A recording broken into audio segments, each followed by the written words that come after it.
Arcred just didn't really have any util to actually blind any of these players, actually block off any of their angles. You see the smoke grenade comes down from the tees there, but it's so late.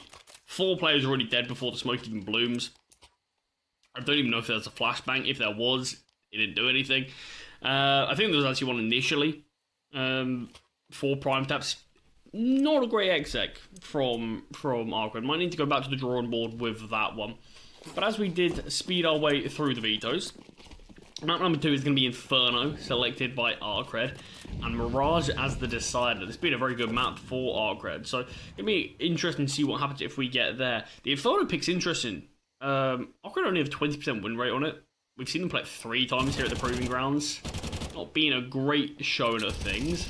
They won it in their initial game versus GG How, and then lost it 13-5 to Partisan and 13-8 to Sangao. So it's an interesting pick of Inferno. Look, this team's still backing themselves, which you have to do regardless of stats.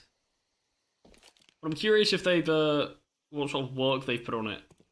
Maybe in certain breaks or time off that they've had in between their series that they've had. Because I think they're going to need to show us a decent amount. I have actually got towards their Inferno. I wasn't majorly impressed.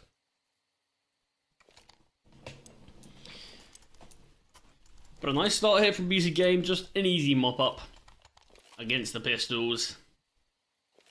Not expected a huge amount, didn't see a huge amount.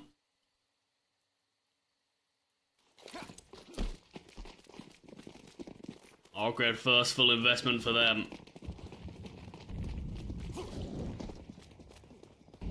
And like what a lot of teams do on their first investment on this map, it's going to be leaning towards A. Not as fast as some teams opt to. But this is certainly going to be an A play. Red's going to get a ton of information here. Would have heard 2 players push down. Should be aware that the flashbang likely came from a third. Arcred just need to look to actually push out towards A now, because you're allowing Simple to rotate in. Kakanita was solo. Kakanita will find one. Won't be able to double up. There's so much damage to Raijin. Smoke shot towards CT, and finally the T's can look to settle and get this bomb planted. I think it's been a little slow from Arcred. Still not getting this bomb down. They're just allowing Simple to find one through the smoke. The smokes are going to start to fade. Just the tap of the bomb. Baiting out a nade, I suppose. But look, the smokes in CT are gone. In Donut, they're about to be. And Arcred feel like this bomb is not going to go down. Not at least unless a few kills come through. SSJ does find one. With the help of Raijin, he's able to take down Nexa, but it leaves it all on Raijin now. There is a low HP Simple, so if Andu does fall, things get a little treacherous. Time is ticking though. Swing comes through, nothing spotted from Raijin, back turned, and Andu 1 bullet. That's all it takes. See, like I said, I have been impressed by Arcred recently. I think this team, for where they are in the world rankings, coming into this event as the lowest ranked team as well, and being able to get some of the results that they have. And when you look at some of the teams that have already been eliminated, I think it's already quite a big statement that Arcred haven't fallen flat. They've really come here with some sort of determination to, all right, let's showcase what we can do. The biggest issue I had is, I just don't know what these last couple of rounds have been. You had like full control of the A-bomb site for a good 25 seconds. But so hesitant to get that bomb down that it feels like you're just saying, unless BC Game make huge mistakes here, this is not going to be a round won by us. Andu in front of the flames here. Bit of awkward spray onto Raijin, but still manages to convert. Now with Simple as backup, can mop up the rest. Again, a very well worked round there from BC Game just to keep players alive. That's the most important thing that I feel like you've got to stress it against these half-buys, against these ecos. You can keep bodies alive. There's such a big difference maker in terms of what's your util going to look like. What's your economy like for the future rounds, things like this.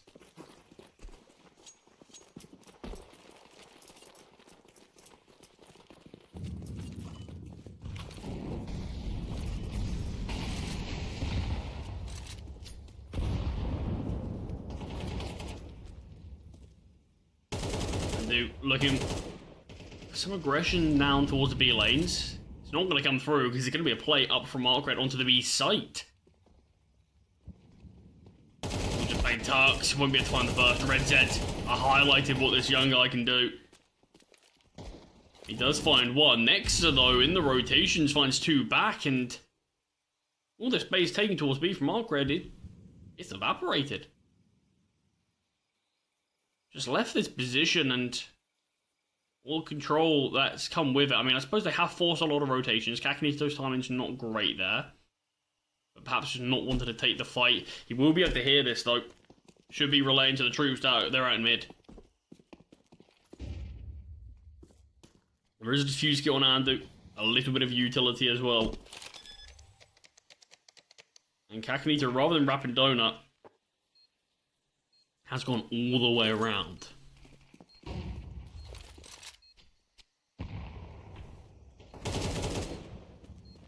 Great find from DSSJ. Kakanito gets one back though. There's the trade. Still time for this diffuse. Nexa is going to need to retrieve this diffuse kit because time is ticking without it. I think it's just a bit too slow here from BC Game with no kit. There's no time. Nexa just looking for some kills at this point. And I mean, look, Kakanito does eventually pick up the diffuse kit, but I think considering how good the money was from BC Game, and I just praised how good it was, I'm surprised we didn't have many diffuse kits actually purchased. I'm not necessarily one of those people who would be hyper-fixated on, oh no, there's only 4 players with a diffuse kit, or there's only 3 players with a diffuse kit when they've got tons of money.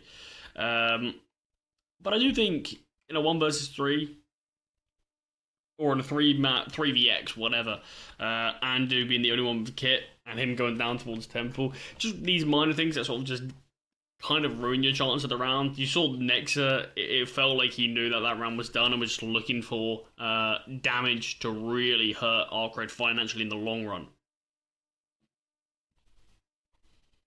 First AWP purchased from Simple. DSSJ going to have to wait a little bit longer to rival him on that weapon.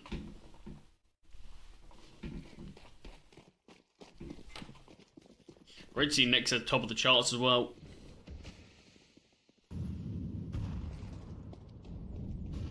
Again, Arcred, a faster player B. Yeah, Jekka getting sent in.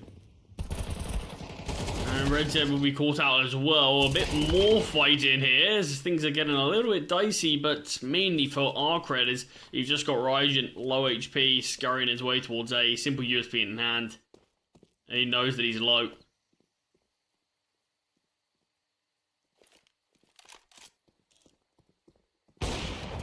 And flick from Simple, no need for the USP. Doesn't matter if they're low HP or not. Still connects, and yeah, I mean, look, Arcred, they tried to make a bit of a fast play up towards B. It's not a full commitment.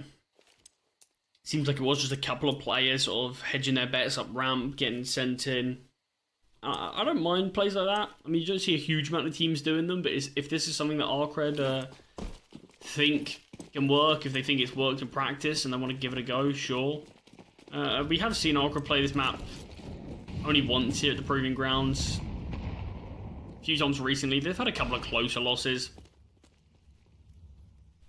but it's not been one of their favoured maps. I kind of feel like they've got a bit unlucky here with the veto. I feel like there's probably quite a few other options they could have looked for, maybe. Kakanito with the opening kill will be able to retreat into cave as Andu gets a double from pushing around. Get Jekka in the smoke, ready for the kill, but Prime Taps is by his side. I think it's been a very solid CT side from BC Game so far. I think right now, with BC Game in general, the thing that I mainly want to see with this roster is good fundamentals. I don't need to see these really flashy, gimmicky plays, things like that. Not at this point in the roster's sort of tenure. But I feel like the fundamentals that we are seeing, particularly on the CT side of Ancient, have been very solid. Good use of playing off one another. Always seem like there's a man nearby.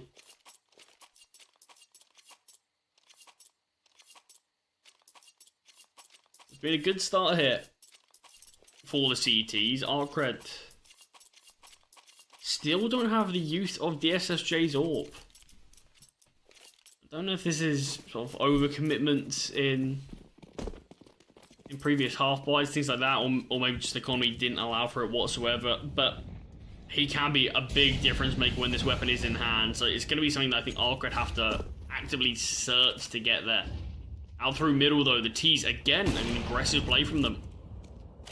I wanted to slow things down here, as mid has been taken. Gonna look for a bit more in Donut though, but it's a setup here between Kakanito and Nexa. Simple rotated in as well, but Kakanito will be dropped. Simple finds the first. Prime Taps is by his side. And this is what I mean. I love this sort of small bit of re-aggression. You've seen a player cross towards Red Room. What's the counter? Let's leave B and have two players retake that position. I think it's really smart stuff from BC Game. They're looking quite well oiled here. I think a far cry from when I got to see them last against Partizan.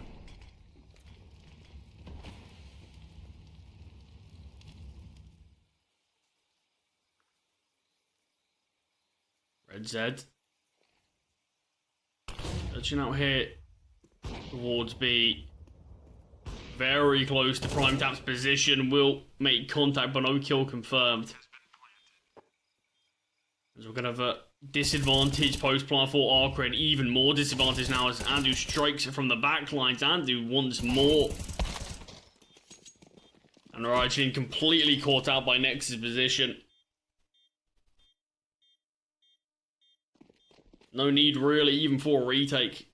So quick were the CTs already towards that bomb site that or just picked apart anything that Arcred had on the defense. Bomb has been defused. Counter-terrorists win. I've only actually been able to get watch BC Game play this map once, and that was during the first sort of HLTV game, first official game with this full 5, and that was against CyberShoke. It was a super close series. The only map that was a little more one-sided was Ancient as that third and final. BC Game, yeah, they look pretty solid there, but it feels like they've massively continued to improve things here. Rajit will just spam Nexa through the smoke. Okay, got to make sure in this first half they don't allow BC Game to continue this.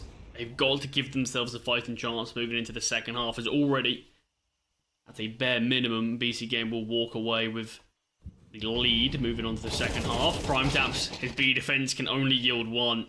They do still have Andu here, but it doesn't matter. Get Jekka is on a tear. A couple of kills found here. Simple rotates in. Nade on the bomb site could find it well placed enough. 5 HP. So much damage, and unfortunate not to find the kill. The CTs are just going to be backing away from this position now.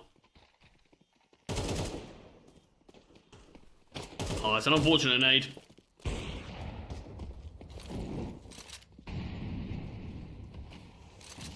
And I'm surprised Arcred are hunting this heavily.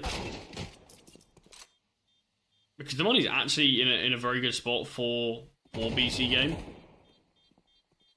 But Arcred themselves, they don't have a lot of cash in the bank. I think if they ended up losing a couple of kills, which they're not actually going to, they ended up finding Prime Taps? Not Prime Taps. They ended up finding Nexa, I believe, very cleanly. And Simple in a very tough spot on half HP. Will only be able to find one.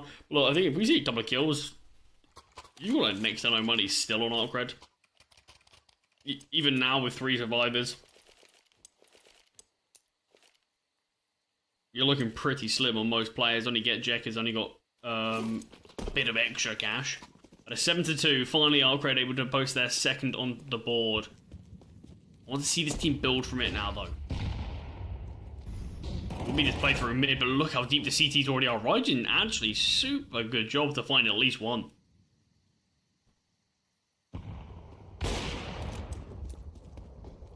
A lone wolf play by Red Z as he tries to emerge from A main on a timing, but Simple posted up nearby. No trade possible. It's an easy man advantage for the CTs to find. It is actually still a play through A. So maybe this could catch off BC Game as Zed went here alone. I don't know. Alright, Util at the back of the bomb site. Prime Tap's being forced into the open where DSSJ will find 3 versus 3 as the nade of the smoke shows nothing. Arcred now will push. We saw just getting the bomb down was a bit of an issue for them last time. Won't be so much of an issue now. This game tried to fight before the bomb could even be planted. Unfortunately for them. Both players fall as they do emerge onto their bomb site. We're just going to look for a save again. Great find onto DSSJ, and that could cause some danger here. He's ready for get Jackie. It's a 1v1. I mean, there's no chance of winning the round. We're just too far away. But I'm sure Ryujin's not going to be feeling all too confident now. Is he searching for me? Terrorists win. So the save will... And no issues for the CTs to invest. This potentially could be one of their final buys if Arcred can continue to string some rounds on.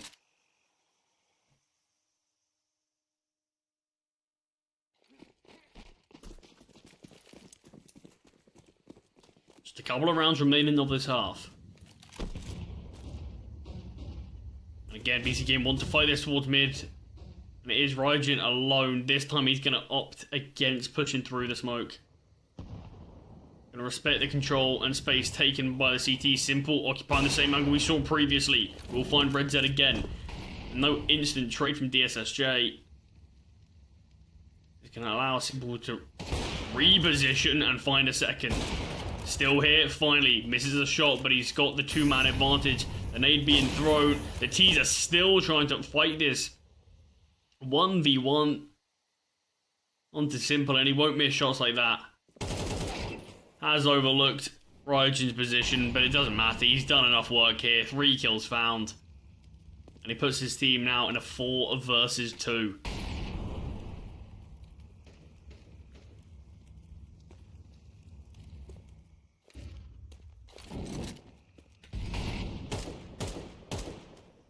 Arcred just made it look easy, but simple. I think we needed a bit more util to be thrown out to make him feel uncomfortable. I think we needed to see a bit more aggression, perhaps a few more players swinging in together. It did feel a little bit too much like just sort of 1v1 gunfights being given to him each time. Someone waiting for him to reset his aim before going back. It certainly feels like 8 will be found. I mean, that is a great shot from Ryujin.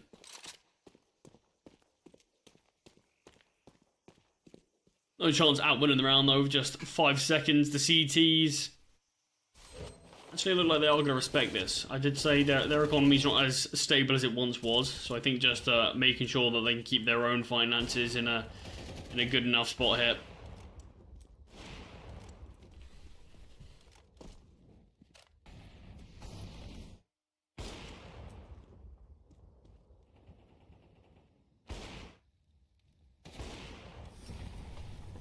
Very strong hold from Simple, and it's an easy mop up really.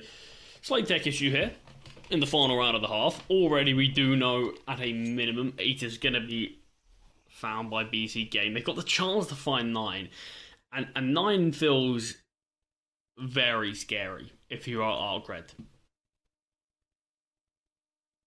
I think 8 is still one of those sort of score lines that it's not great, but it still feels like you've given yourself a decent chance. If you can win the pistol in the second half, it's very quickly sort of that 8-6 scoreline, maybe even 8-7 if your opponents go for a force buy and you're successful. And their things are pretty much leveled up from the get-go. Sure, there's a few hypotheticals that need to go your way, but 9-3 is just not as competitive. And even if we do see BC Game win the pistol, I mean, that's where they've near enough wrapped up the map already. And I've already touched on my sort of reservations towards Arcred's Inferno. I would have liked to see Arcred pick a map like Mirage instead.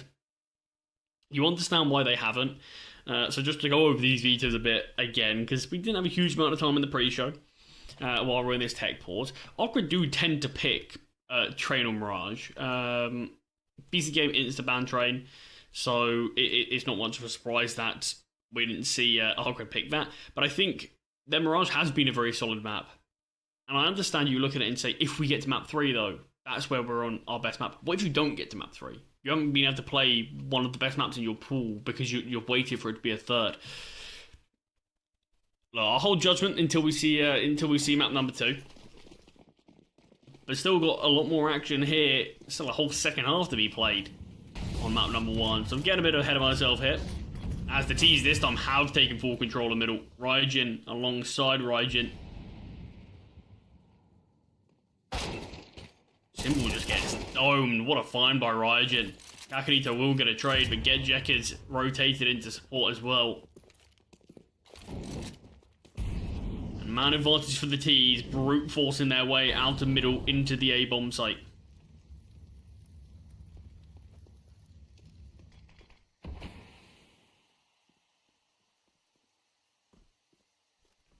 Bomb rotating in from A main, and it has allowed Andu to be very quick on this flank.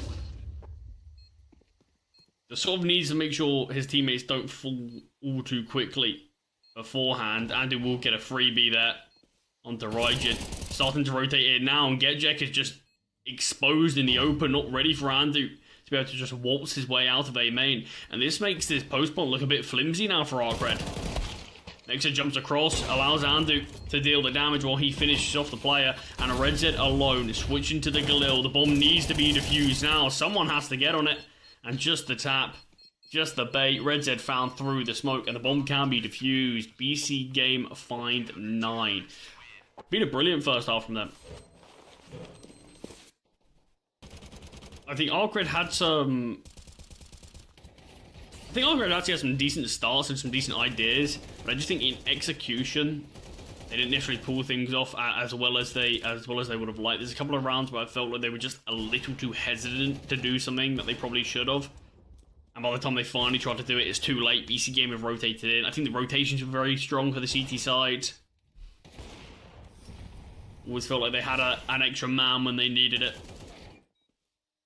But most importantly, something that was very missing against Partizan, the individuals were here. Individuals stepped up. Everyone had their moments. Everyone had a round, a couple of them.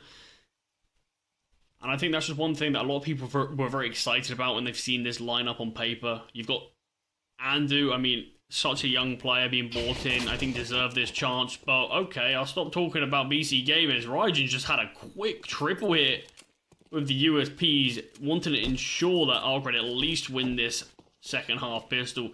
And I think that it certainly looks like they should. BC Game have been able to rotate their way into A. They can actually get a very quick bomb plant here. And instantly Andu punches in the digits. As Arcred are just going to respect this. And they wanted to take an early fight, knowing that 5 versus 2 is unlikely as it is, so needs to try to find something beforehand. At the back of the bomb site, so many bodies coming his way, nothing to be found. Kakanito 1v5. Not even a point of damage dealt to the CDs. What a round. What a few kills from Raijin on the ramp aggression. Completely obliterated.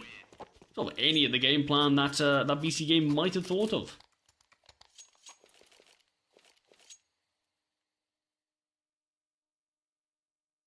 See, a lot of the situations for Arcred that I was talking about, in terms of them making this comeback, was reliant on winning this pistol rounds. They have been able to do so here.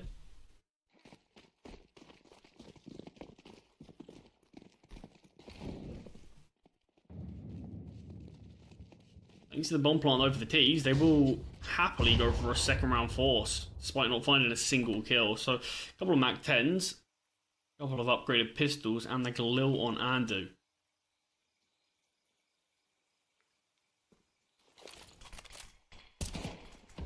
Just going to drop their smoke instantly.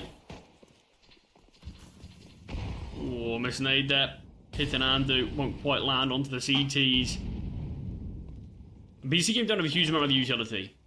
So I think this is something that if they don't think it's going to work, I don't think they should necessarily force it, but they have used all of their smoke grenades already, so they might feel like they have to commit towards B now, but they are starting to fade.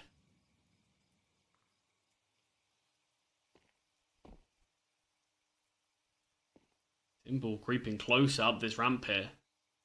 Using this smoke against the CTs actually. In fact, BC Game have all crept up here. The flashbangs need to come through. Have been thrown, but our BC Game going to be ready for this double cave setup. Simple will find one, but every one of his teammates is falling around him. It's all on Simple. 1 versus 3, but the lack of ammo is his biggest issue. Ryujin again with another triple. I don't mind that. They don't fully commit. It doesn't look convincing after the counter util from Arcred gets thrown, and you can see BC Game. Chances are, if they push onto that bomb site, it feels like they're probably just going to be going into the meat grinder and just sort of getting shredded as they try to enter into that site. So they do slow things down, and I don't mind creeping close to the smoke, flashbangs being sent, just trying to catch off your opponents. But the setup was good enough. There was the extra man onto the B-bomb site. And Arcred just with the superior weapons, making full usage of them. BC Game early tactical pause into this second half. Had a good game so far. They know Arcred should find their 6th. I just want to make sure they can limit them to that.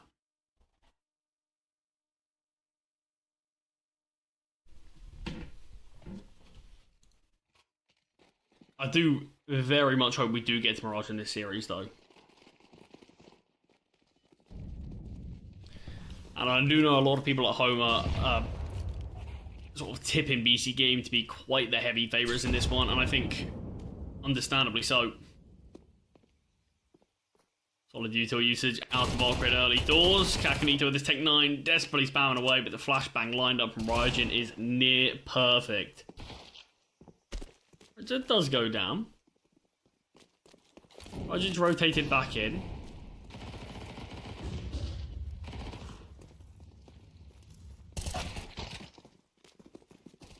This round should have lost most of its potency now. Bomb plant will be a great addition. Slightly too short. I mean, it's an ambitious attempt, but look, you've got to give it a go sometimes. Ryujin, I believe, another triple here. Second half's been great for him. Every round being a triple.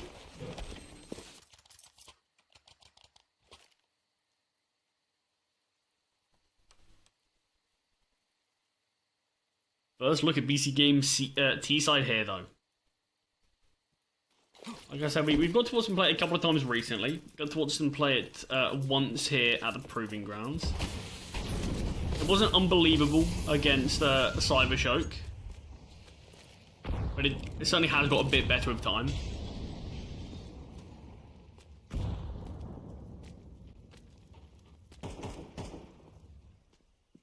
I believe this is DSSJ's first AWP that he's had all game here. I don't believe he was able to get a single one out in the first half, which I think certainly limited Arcred. And more importantly, limited DSSJ. I think for the player that he can be, you want to see him on his specialist weapon as much as possible, but got a chance to wield it here. Sadly, Ancient Orpin isn't particularly exciting. A lot of the time it is just posted up on an angle. Very dangerous to go for any sort of aggression without getting majorly punished. So, might just have to see DSSJ glued towards A main. I find it so interesting how Genjek is playing towards middle in this round. Been doing it a few times, just holding it from very deep in CT, trusting that this B defense has everything covered, and so far so good. Primetaps and Molly will actually be able to get the trade though. All square in this one. Molotov thrown at the back of the bomb site will take down Primetaps thanks to a couple of spams through the smoke as well. And he's low and won't be able to find Jekka. And BC Game, another round that slips through their fingers.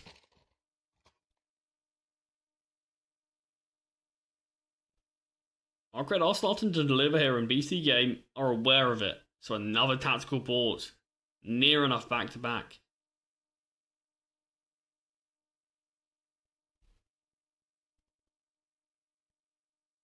are just 4 rounds of taking this one. But certainly have slowed down since moving on to that second half.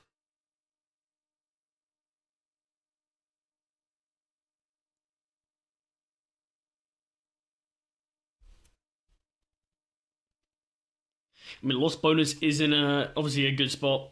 You can see some investments of sorts. Saw AK purchased from Kakanito before being sold. He's actually going to take the hit and go over Galil.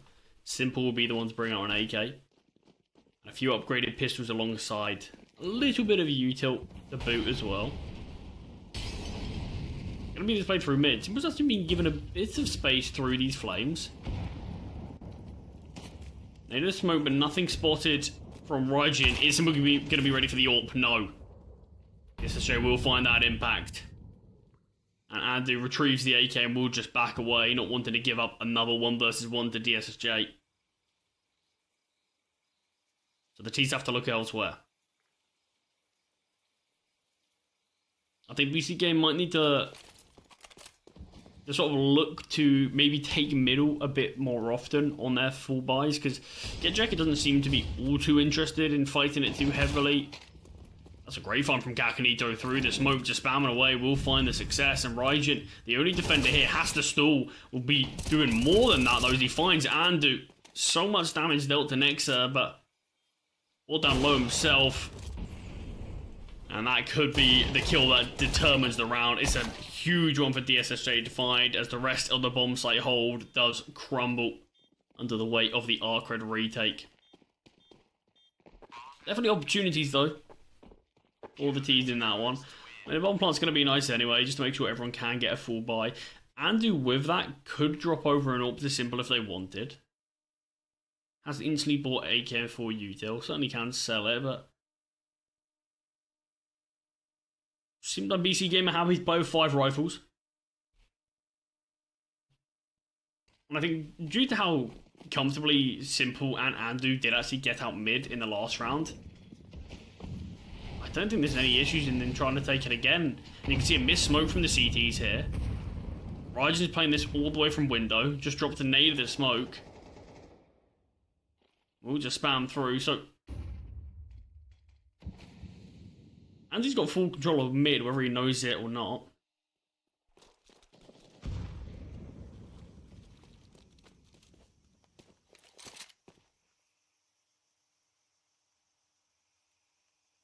Now some of the T's joining him into this position, as this game from a 9-3 scoreline, 1 round away from it being leveled up.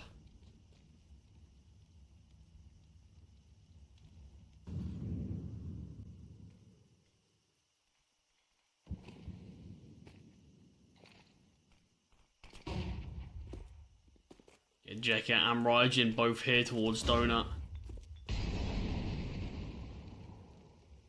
And he will dodge the initial flashbang. And Arcred have actually rotated a few more players into mid in this round. Had a bit of a weaker mid hold in the past. Not so much in this one. Andu could get caught out, but Raijin doesn't connect the bullets when needed to. So Andu comes out on top. And with 30 seconds on the clock, BC Game are going to start to pounce towards B. Massive information from Andu, to say the least. And it's just drawn Red Zed's attention towards Red Room. BC Game can just push out onto the bomb site. Very hesitant to do so. Finally will. Andu still causing a real ruckus towards mid. Andu finds his 3rd. Look at all this pressure Andu's taken away. You had Red Zed on the B bomb site. Everyone else focused on Andu, and he managed to find 3 of them. Brilliant stuff there.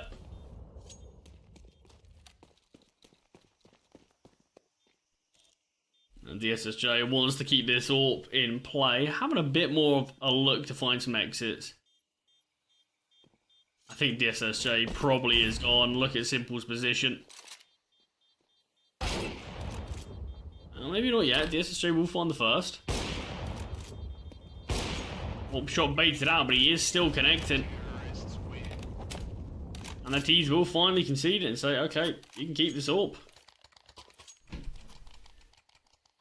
But most importantly for BC Game, they do deny Arcred leveling things up, and they will find their 10th.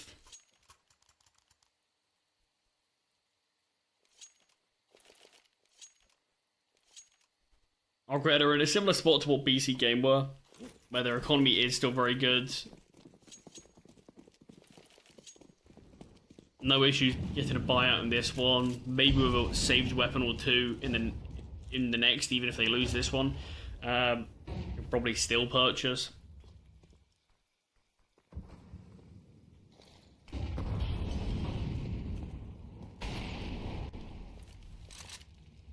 Well, look at Andu.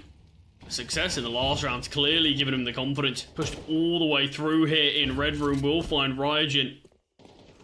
Yeah, Jack has played this angle deep in CT before, but Andu's not even going to test it. He's leaving. Found the man advantage. And is happy just to back away and join his team.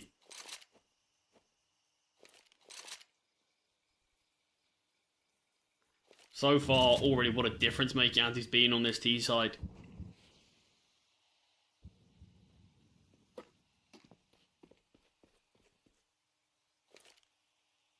Just kind of BC game lineup for an execute over on the B bomb site. Arcred have rotated, get Jekker over here. It's a 3-man hold from them. Andu first up, finds it again. And the B defense has fallen pretty easily as Andu continues to want to search and hunt for more. Takes down, get a Jekker, and it's all on DSSJ. Andu again. I mean, this guy has been unreal.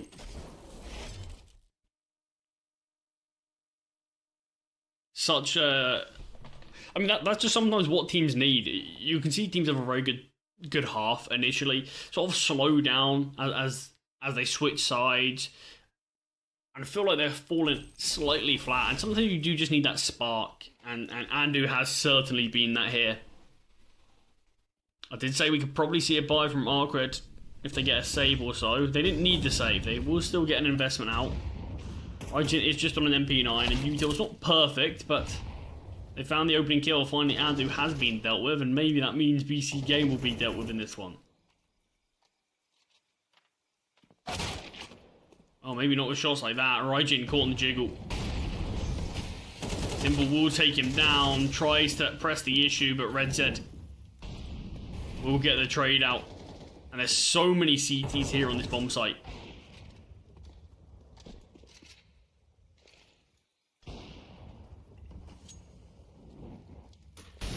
Nexer is just going to wait out this smoke towards cave. Does find Red Z eventually. I just don't think he's going to be even remotely aware of Ryujin also deep into the bomb site. Does actually jump across. Nexer does connect the shot. DSSJ puts the smoke. Primetap's there for the trade. 1 versus 1 now. There's 45 seconds. There is plenty of time. Primetap's going to be heading down ramp. Confirming he's not being flanked upon. And instantly starts to rotate over towards A. Jekker seems aware of this and already starting to make his move as well. Won't be able to deny this bomb, but he'll be right here on the bomb site very quickly.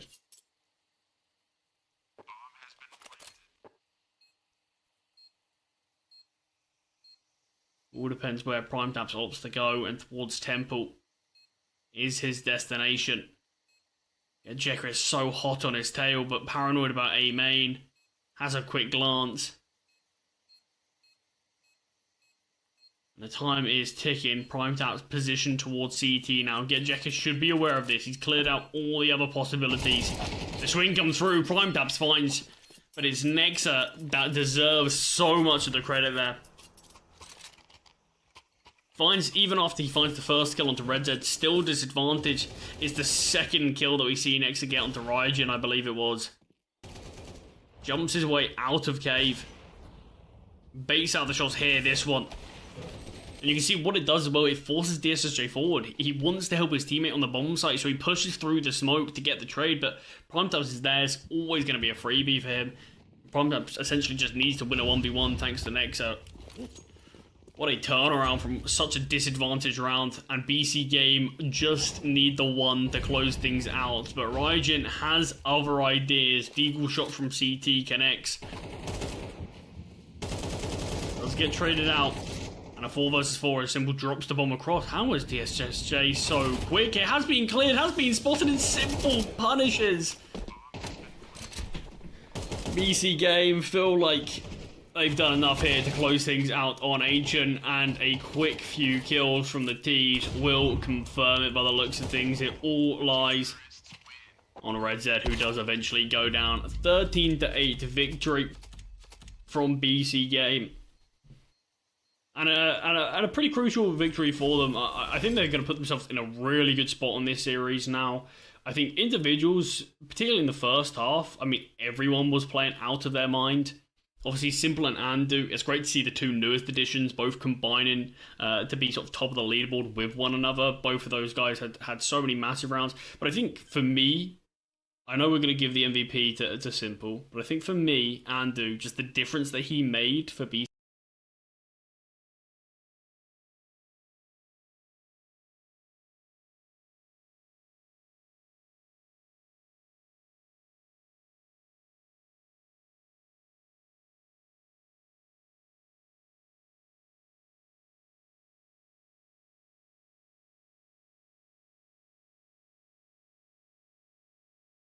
side in particular, it felt like a lot of work was done there. Fundamentally, they looked super sharp. And game plan, it felt like they knew exactly what they wanted to do. And it feels like these are sometimes the issue you can have with teams when they're newly formed, especially if they've got a sort of a ton of individuals. Normally, you can just rely on, okay, we can win games off of our players' sort of ability.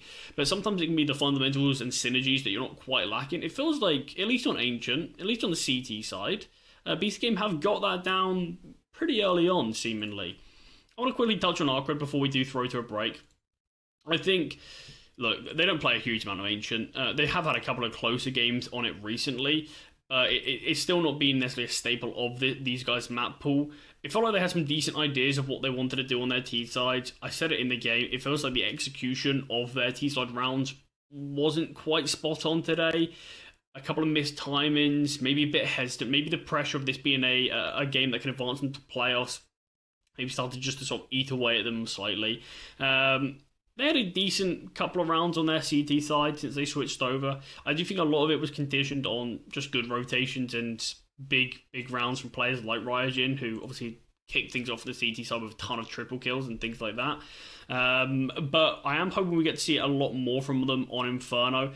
I've already touched on what I thought maybe they should have picked here in this veto. I think they probably should have selected Mirage, put their sort of best foot forward first.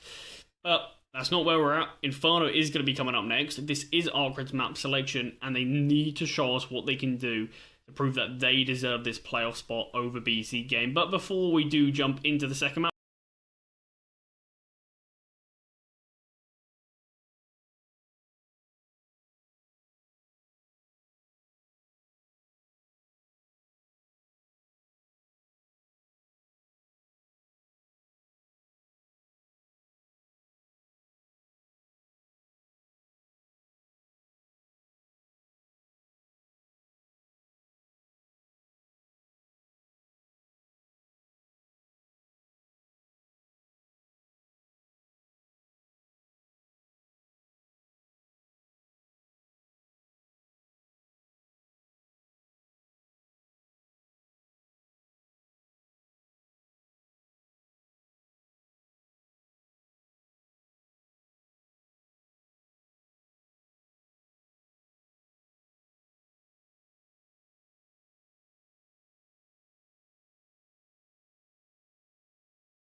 The BC game is almost upon us now, as we are going to be heading on to Inferno, Arcred's map selection here in this series.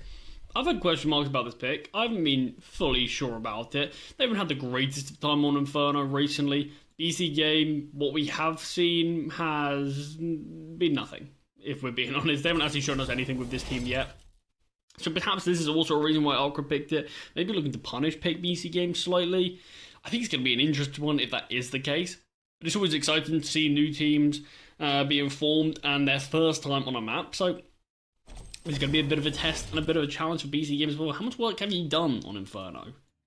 Arcred, on the flip side of things, they've played it a couple of times recently. I did already highlight before that they played it 3 times here at the Proving Ground. They won one of them against GG Howe, but against Partan and Sangao, they kind of lost it in a quite dominant fashion. So Arcred themselves are going to have to show us some significantly better signs, but very quick up here from the tees towards long, and Primetap spamming a couple of bullets through the smoke with the dual Berettas as he's starting to get swarmed upon on A. Tucked himself hit behind the boxes, but nothing to be found with the dualies. Red Zed elevating himself up. Made life challenging. Kakanito gets a freebie there onto DSSJ, who just overlooks the library angle. Well, Kakanito does have the awareness that he could be getting flanked upon. All going to be about timing. Just gave it the one look though. And the remaining BC game players all advancing from middle. Still a chance here as Andu finds Raijin. Pushing in alone though, Andu does go down. Simple still yet to strike. And it looks like he might just be going for a save. Bullet's not connected. And BC game are going to lose the pistol as Arcred take things with just a basic fast hit up middle. And then a wrap around long. It was a heavy B lean initially, and Arcred, they had the read of it.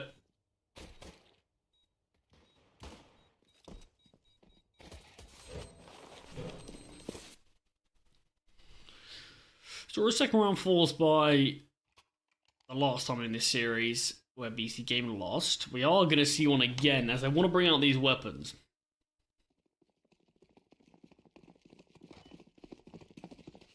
Obviously not too bad a buy, 3 MP9s. A couple of 5.7s as well. A solid amount of utility considering the investment. Know how important the utility is on Inferno. I see a couple of teams on sort of the T side, they lose the pistol and then just get out a ton of Galils, and then they've got like no util. And you're sort of thinking to yourself, winning a round of Inferno with no util is probably the one map where you really don't want to see it. And then somehow they still win it. But here, no casualties found on either side. Util has been traded out. I love the play from Arcred. Silent here through long. Kakanito's going to jiggle and get a lot more than he bargained for, but somehow, unscathed, able to back away into the bomb site, but his teammates fall and Raijin gets a double.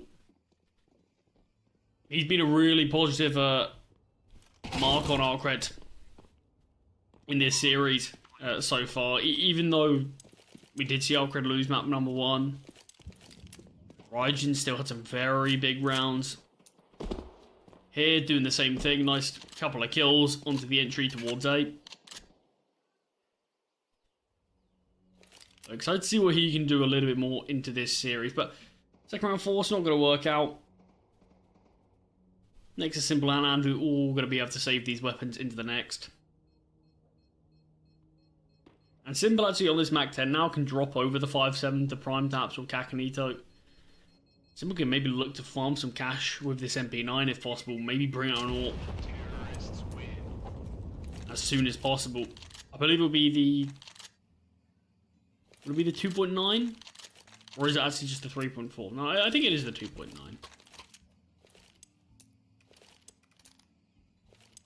So he technically can bring out an AWP in the next.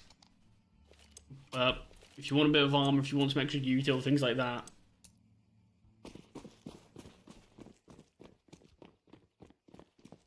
So maybe a kill or two of the Mac 10 would be great.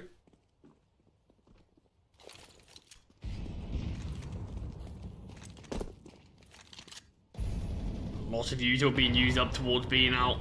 Andu is taking a ton of it, but still alive and kicking towards Halfwall. Keeping the T's at bay for now. We know how lethal this 5-7 can be in closer range, but does some decent damage, but no kill able to be converted from him as Arcred just look to go for just a basic hit into B now.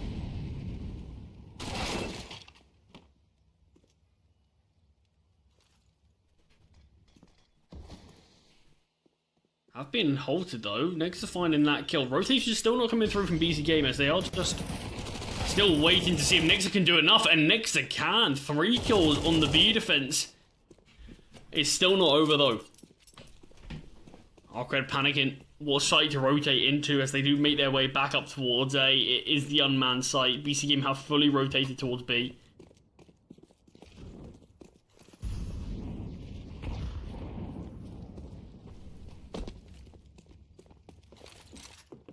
Right towards Moto is going to make things very tough for BC Game. They're just going to have to wait. Likely just have to wait this smoke out. Maybe this is just where the CTs might even concede this one, but you can see how quick they're taking this. They do want to properly give this one a good go. A lot of it obviously relies on Simple. He can get the trade and not instantly being taken down by Getjeka. Mac-10 creeps ever closer, but the AK does reign supreme. Arcred find their third, but a very competitive showing as Nexa gets a triple with this MP9. Simple does get 1 kill with the Mac-10. So there's the AWP, there's the armor, and there's a bit of util. SSJ purchasing 1 up as well.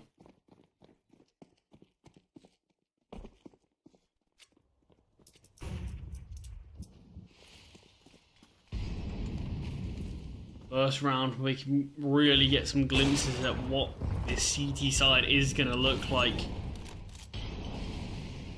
for BC Game.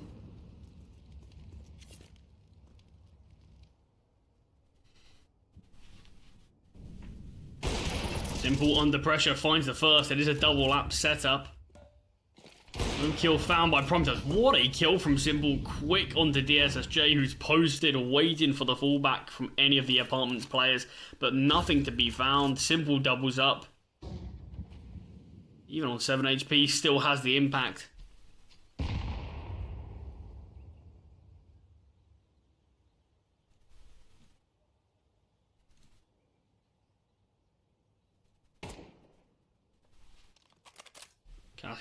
Kakanito's just going to jiggle, get him flashed in now, does get caught slightly himself.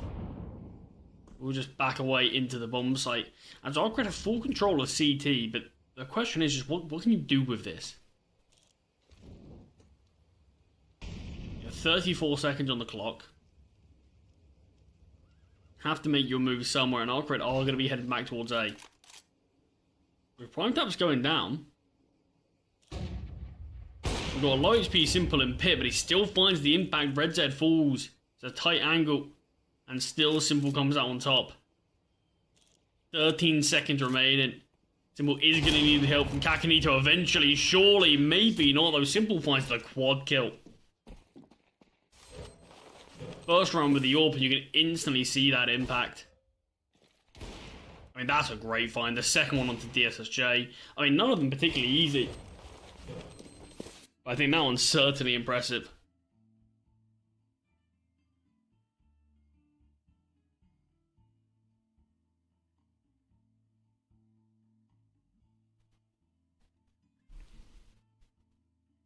Tactical pause here after winning the first round. Each game want to make sure they can quickly bounce their way back into this game and have a leveled up scoreline. I mean, the buy, you can see it's already been reduced to a couple of pistols from Arcred. Even though they played with Mac-10s for quite a while, actually, since these investments. So a good chance for the CTs to do it here.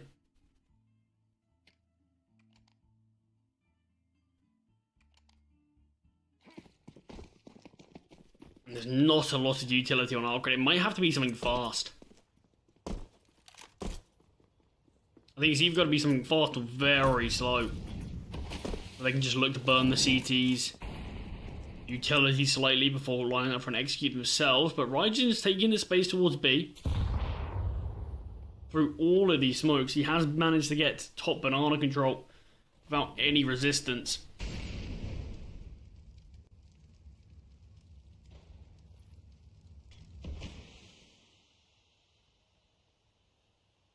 Raijin's got a lot of weight on his shoulders just to make enough contact. He does have a smoke and 2 flashes. I'm curious if he's going to be a fake or if he is just going to rotate back. And seemingly is heading his way back down banana and probably joining his team up here in A. We've got single smoke and 3 flashbangs. Have to be used to perfection.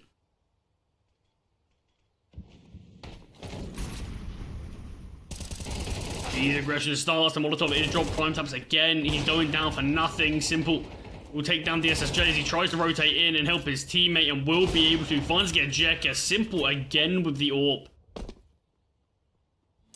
Prime taps, he's been having a tough time on the A defense. Hasn't been able to get a single kill any of these times and often fallen for free, but Simple is doing his job and more.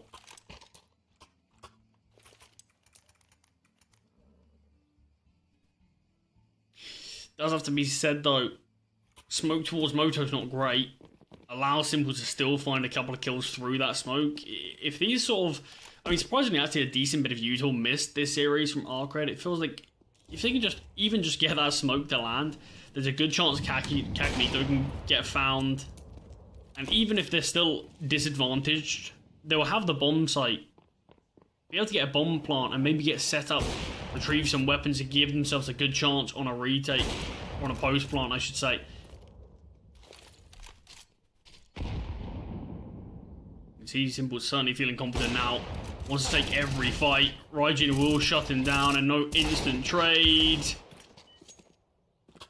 Akanito takes a couple before going down.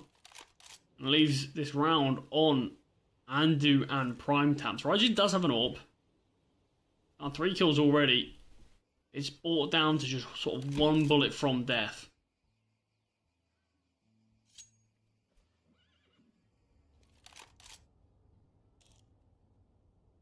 Does have time to work with. If Raijin just stays glued towards short, which he will, he had a chance, but Prime Tap's just slightly too quick on the trigger there. And we'll be able to find his first kill, and it's an important kill there. If he went down, you've got Andu on the complete opposite side of the map. A really good couple of kills there with just the deagle from Raijin. There wasn't really anything at all invested in that round from the T's, so to walk away with 3 kills and give yourself a chance of the round on buys like that, it's always going to have so much impact if you can start winning some full buys yourself, because it just instantly weakens the economy of your opponent, gives you a chance to bounce back. All square now, the 3-0 start from Arcred has disappeared. Simple watching the edge of the smoke, we'll watch 2 players push through, takes down the player with util in hand, and sadly not the one with a gun out, but it is still the man advantage for Arcred. Prime Taps here in apartments. Goes down for nothing again. And a 3v3 retake. It's a diffuse kit on Andu. Plenty of utility for BC game to work with. Have so much of it at their disposal. Majority on to Nexa, but he's not able to use any of it as the SSJ just rips his head off. The remaining CETs looking at their economy. They just want to save, make sure they can get a buyout on the next. I haven't sort of highlighted Prime Taps all too much in this game particularly. Haven't really sort of said too many things regarding him, but I do think he's had some really massive maps for this BC game team. I think he's had a ton of impact on so many different occasions, even if he's going 12 and 12 or something like that. There's a lot of rounds where it feels like Prime Tap's been a difference maker. So far here on Inferno, a lot of rounds where he's certainly having a difficult time with things, just going down quite cheaply towards A. Even in that one, he's advantaged. I think if he doesn't want to necessarily look for the fight, just keeping hold of apartment and constantly being this nuisance for Arcred, knowing that there's a player in apartment. We can't take this space. We feel less safe playing towards pit. Always got to be aware that we can't give a sight line. Just things like this. It would probably allow BC Games to have a much better chance of winning that round on the retake.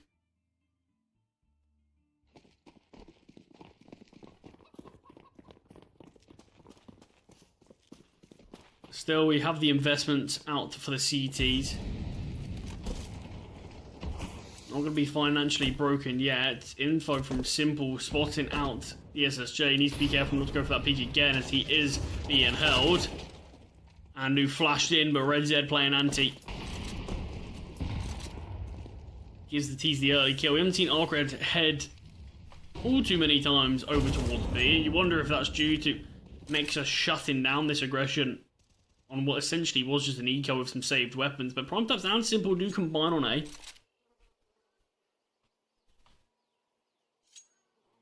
A killer piece from them. So, although Andu will get taken down early, it is still an advantage for the CT side. And this time we are going to see that B defense tested.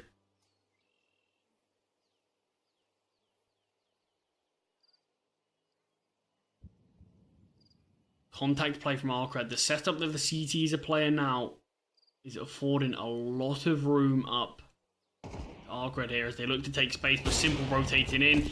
Simple's doing it all. He's on an absolute tear. We have had 8 rounds of play. Simple's on 15 kills.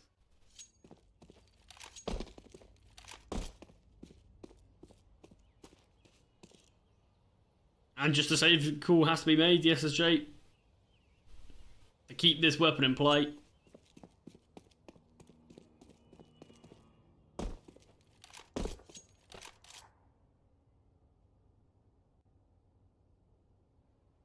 And no chance of the round. Another huge hold. Another huge rotation from Simple.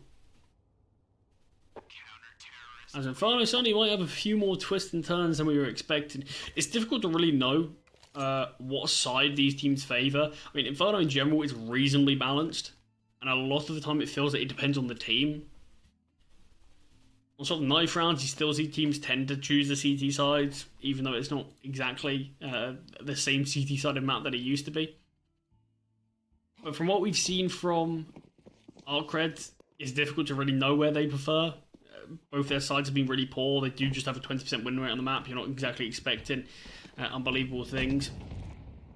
And obviously haven't got to see this BC game lineup play this map at all with this new 5. So even then, it's always interesting to know how much work have they done on their T side, for example.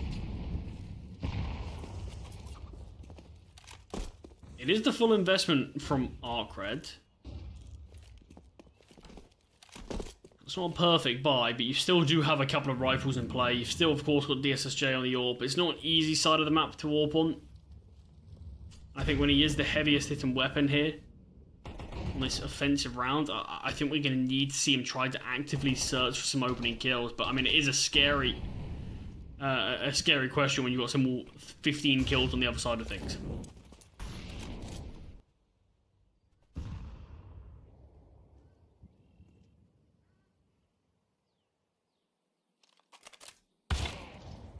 Yes, SJ will find the first. Next is able to drop this smoke, and the T's don't push through it.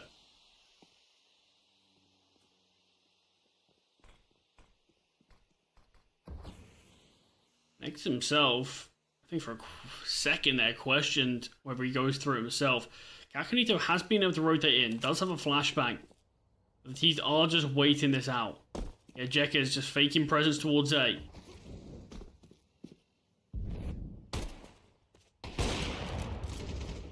Will be found by Prime Taps, but the actual B hit comes through now. Nexa under pressure, flashbang comes over, Nexa gets a freebie.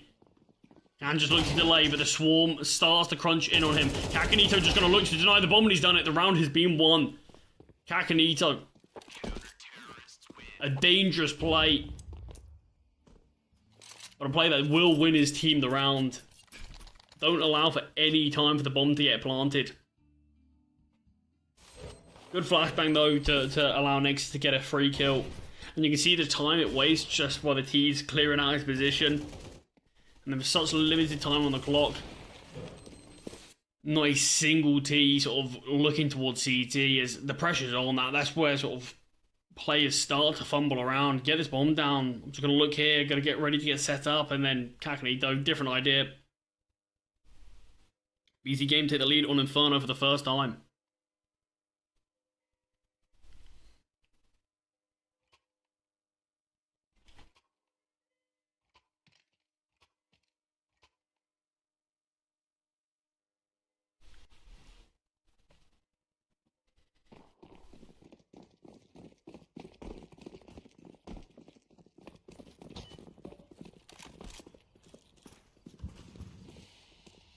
It's a bit of an awkward buy here, as we obviously had the saved weapons from the end of the last round, but you also have Arcred wanting to go for an eco at the same time.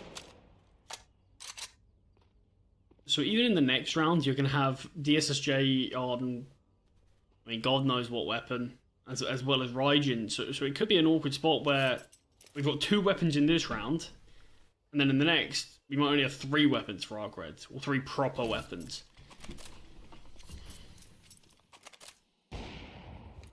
And do plenty of utility drop from towards CT. Just to hold off any aggression, and that is where the majority of the T's do reside. The SSJ is going to look for something here in middle. He is being held. I like that they have the boiler player peek first, just forcing Simple off the angle, but DSSJ is found by Kakanito instead. A shot from Simple, not something we see too much this game.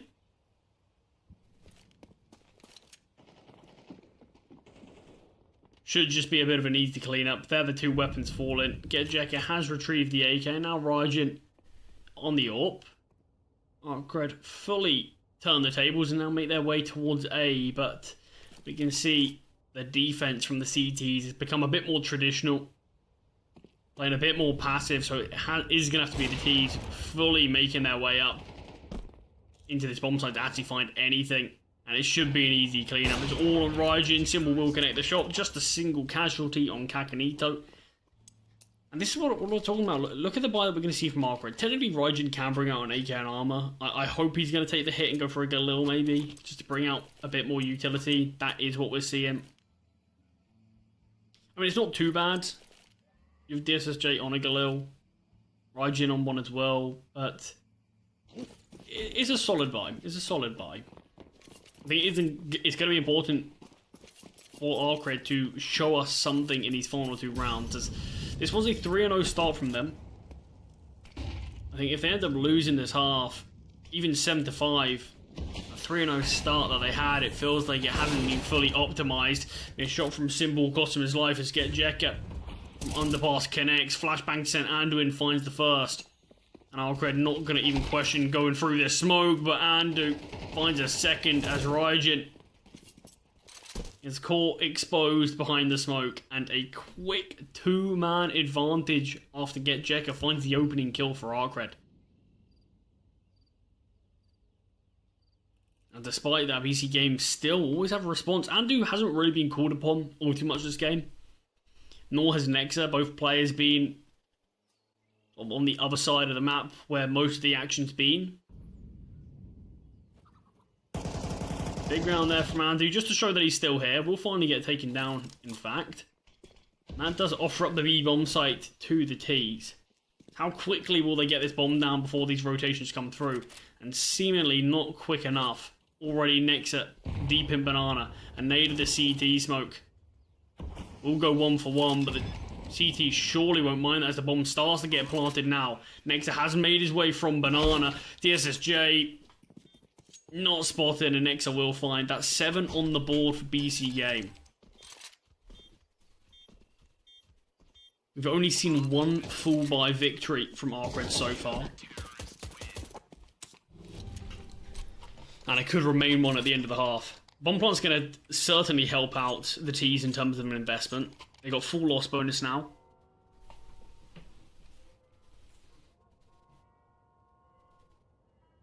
It's still not great, really. But hopefully for Arcred's sake, it will be good enough. For anyone who is just joining us, this is the 2-1 record match. The winner of this will advance the playoffs. The loser goes to 2-2, the last chance matchup there. Andrew will get found early. Still, the T's are going. Nexa does get a trade. Can't back away in time, though.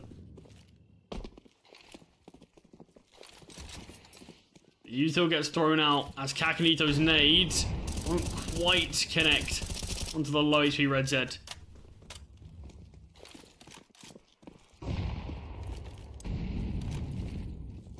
Another nade thrown. Another nade down. Could have just been thrown towards default and Red Z maybe could have been found. Simple getting boosted up here. Sports out 2 will find the first. Info where Red Z is now. And 3 vs 3 and the bomb's still yet to be planted. Obviously, VC Game have used quite a vast amount of their utility. Simple caught out on the smoke fade, and Prime Taps takes a ton of damage as well. Does end up getting a dink on to get Jekka. But Kakanito, who is just waiting out this smoke in ruins, finally getting sent through. They're aware that Red Z was towards the new box area, but it's DSSJ to find, and Arcred have done enough to find their second full buy and their 5th round of the game. But certainly quite a masterclass from Simple in the first half. A brilliant performance from him. He looked spot on with the AWP, and you can see a confident Simple is a very scary one, as he just wants to take every gunfight that comes to him.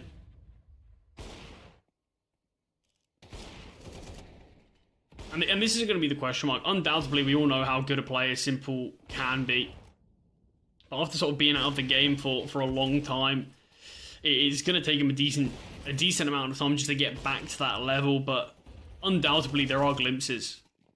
You certainly see the player that he has the potential to consistently be, and BC Game are going to be gambling that we are going to be able to see a bit more of that on this occasion. But Arcred do find 5. We kind of want to see a bit more out from their AWP though. DSSJ did find a couple of kills in that final round there.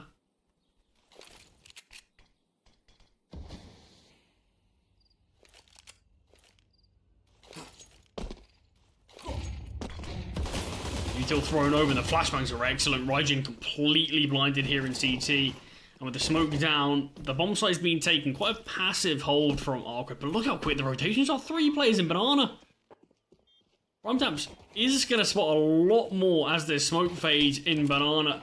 Smoke thrown by Simple is going to make his life a little bit more awkward, as the bullets just aren't connecting. The CT's overwhelmed, and it's all on Kakanito. 1 versus 4. He finds the first, using this smoke perfectly. Will eventually get taken down, and there's no chance Kakanito can pull off a miracle clutch there, as the bomb has been defused, and Arcred will win the round. That brings this game within 1 once again, but obviously that is both pistols now on Inferno going the way of Arcred. And after what we saw from both teams when the weapons were in play, VC Game certainly felt like the more dominant team once they had sort of guns in hand. But those initial 3 rounds that Arcred won just gave them a big buffer that they kind of could get away with just getting 2 rounds for the rest of the half. VC Game are going to go for a second round force buy again.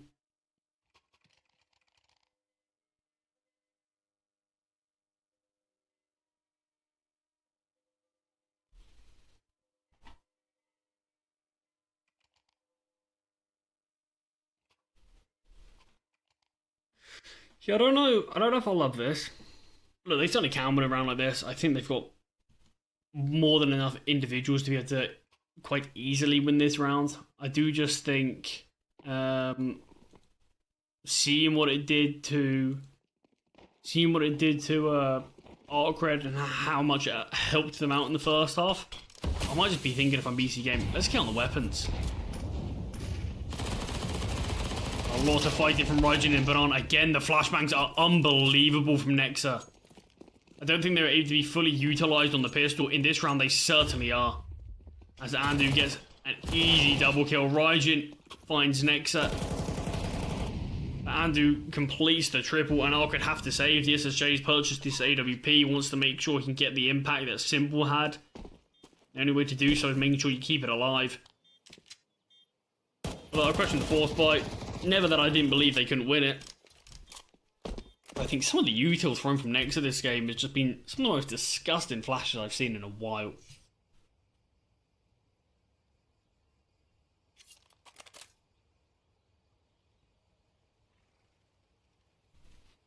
And I like the play like that. On a map like Inferno, I mean, you know how valuable this utility is.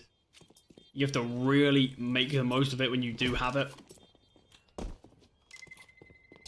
I think for the limited amount BC Game had, they certainly made the most. And they will deny Arcred leveling up the game. We're going to have a bit of a force by war here.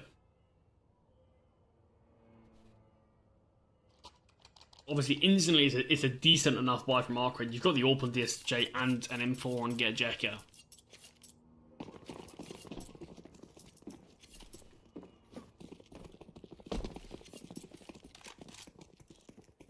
SSJ making his way towards B.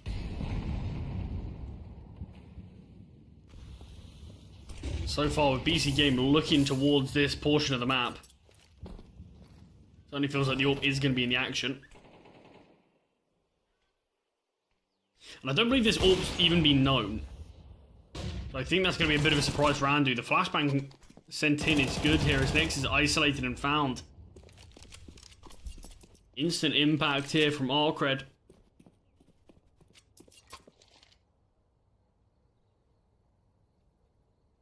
Look at the rotations from the CTs as well. A 3-man B hold to now a 4-man A1.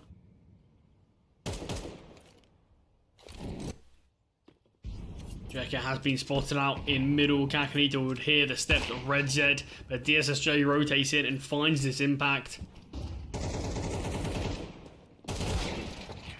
And it's just been a pretty damn dominant round from Arcred. As the force by war is going to continue here. Prime Taps does need to fully invest. Simple technically, I want to say technically it's 1.9k loss bonus. So they probably can eco if they want to. Oh, okay. I hate this.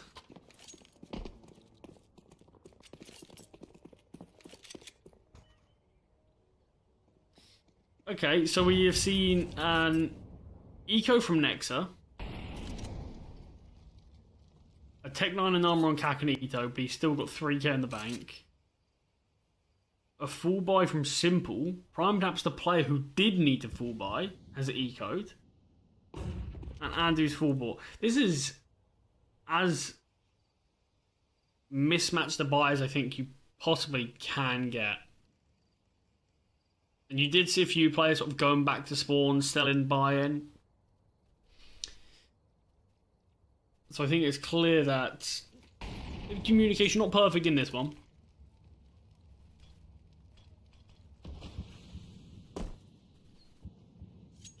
I mean, to me, it does feel like it's a weak buy in this one, as well as an eco in the next. That's probably what we're going to be seeing. Which does sort of feel like it just gives an easy ninth to Arcred. I mean, unless Andu can make things work with this AK. Molotov's good there to hold back the T's. It is just a 2-man A setup now, as I think Arcred realised they have gambled wrong. They're able to make their way towards this bomb site in time. As the push does start to come through, the SSJ finds the first. It's easy pickings. As Andu does get taken down, Kakanito on the Tech 9, only able to find one before being traded out. And this is what I'm talking about. Look at the buy now. Look at the money of the T's. 3k prime taps, 2k Andu. Kakanito and Nexa can buy. Simple can't. Are we seeing a force buy again? Please don't tell me we see this. No, Simple has sold his deal and armor or whatever he bought. But essentially, two of the same buys. Two pretty bad buys.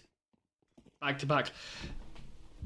And I'm a bit annoyed that we didn't see Nexa or Kakanito keep their money higher. So Simple can be dropped over an AWP.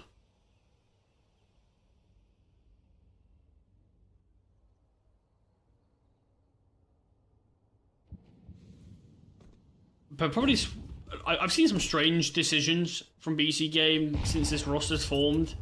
In terms of, they'll like to go for a couple of force buys every now and again, where I think maybe they shouldn't.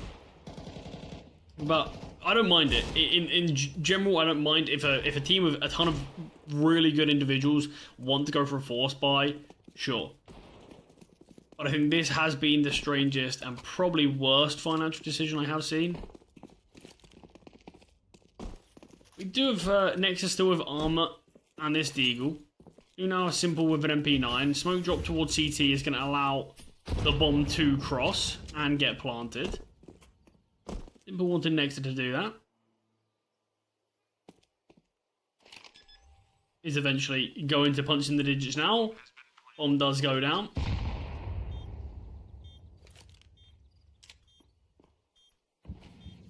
Next on this Deagle has to find something. We'll get the first, able to back away, knows there's a second here. Great find from Nexa, can't complete the triple. But he's given Simple a chance, swap it over to the Deagle himself. The bullets don't connect, but eventually a headshot comes through. And look, throw my talking point out the window, I guess. It is one of the worst decisions I think I've seen BC Game make. But this is what I was saying, individuals sometimes can just dig you out of trouble. And on this one, they certainly have. Great couple of kills from Nexa, 3 in total from him. As that is going to be a really rough run for Arcred to take, considering you feel like you've beaten, I suppose, the force by war. You overcame a pretty bad buy from BC Game, just to lose to an even worse buy with Kakanito with a Galil, Deagle with Nyx with a Deagle and armor, and maybe 1 or 2 upgraded pistols, and somehow that's the round that BC Game win. And that's the one thing that I think that teams or people always spoke about rosters like sort of your FaZe clans when it was sort of the FaZe super team. Every round there's a threat. Every round there is a possibility they can win it. And I think maybe that's what BC Game are trying to create here, and look, they show that can be the case. I certainly think luck was on their side for that one, though. But it is them keeping themselves in the lead. 9-8. More than enough money for the CT side to bring out this full investment still. So it is going to be a hotly contested finish to Inferno. And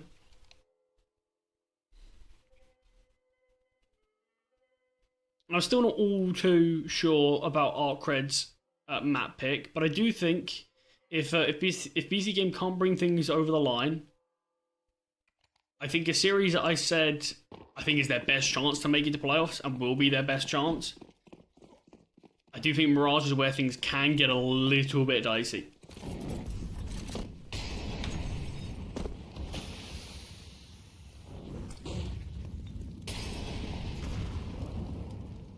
Top banana taken. T's have all of this control.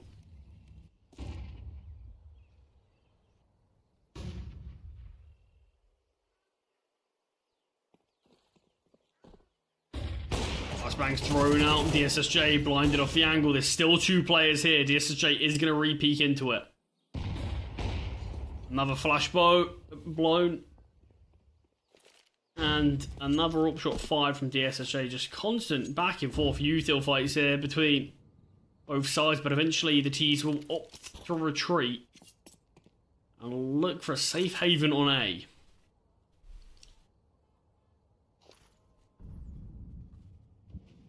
Get Jekyll and Ryujin defending this bomb site. Raijin making his way further into the site just so he can be involved in the action.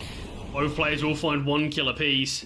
The trading's not here for the CTs, and you're allowing people like DSSJ to rotate in. Kakanito finds the first. Symbol has to get this trade and will eventually do so, but Andu has been battered and bruised as he's been given the AWP on 17 points of health. The smoke towards Moto is about to fade, and Symbol's in danger of getting out here.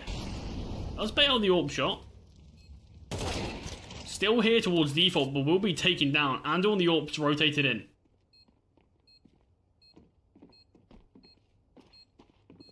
Just waiting in the apartments. He needs to find his first. He will be able to swap it over to the AK now. Backs away before DSSJ can find the kill. And it is the full stick of the bomb. It is so well played from DSSJ.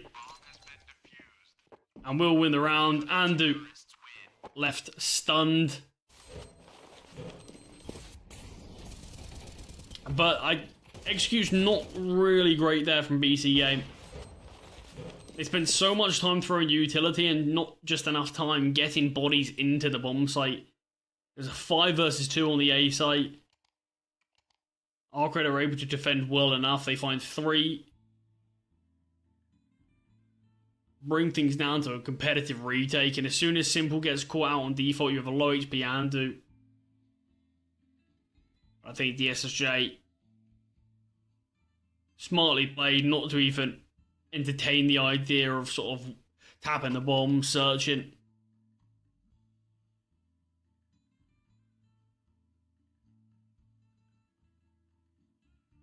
All leveled up again now, as a tactical pause was called. Both teams, not a lot of money in the reserve. This round could be worth its weight as 2. And could really propel the victor to a spot where they could be the ones to take things on Inferno. I think such a pivotal round that we have on our hands here. Again, BC Game fast up banana. Taking all this initial space.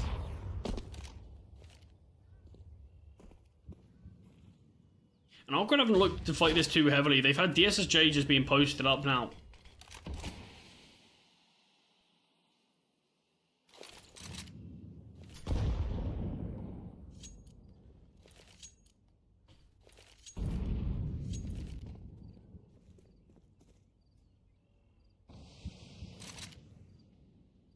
This game don't have any control towards A. They have forced utility out of Arcred, but it does look like we are just going to be lining up into a B hit. Raijin's rotated across. There hasn't been enough contact made.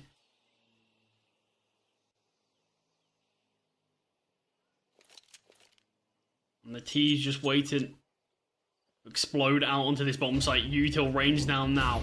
Raijin has been able to rotate in. Throwing flashbangs just to support, just to delay. Red Z, first point of contact goes down to the Tech 9 of Prime Taps. Prime Taps finds a second with the Tech. Finally will be shut down, and he just sends himself in to be traded out. Brilliant entries from Prime Taps. Making full use of the Mac with the Tech 9's sort of ability to run and gun. And I said this round should be worth 2. We are going to be seeing a save from Arcred. I don't know if that's going to allow them to go for any sort of full investment here, anything of the sorts. Do have a little bit of extra cash on Raijin, but no one else. Maybe just a half buy around these weapons might be the better play. The BC Game are the first to hit double digits. Terrorists win.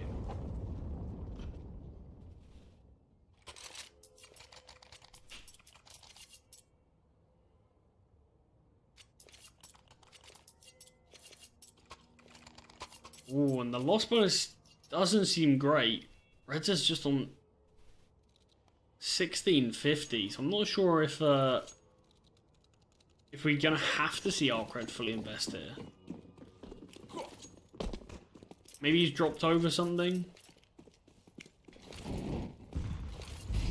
I believe he has. I don't think there is any loss bonus, which makes me question: are Arcred now pulling a BC game and just kind of gonna have to go for 2 weak buys? Unless I've completely misjudged the money.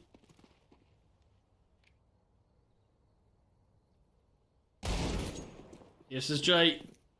Going for a couple of shots with the Deagle in middle. Still looking for something, in fact. Still hasn't been shut down after going for about 4 repeats into 5 of them.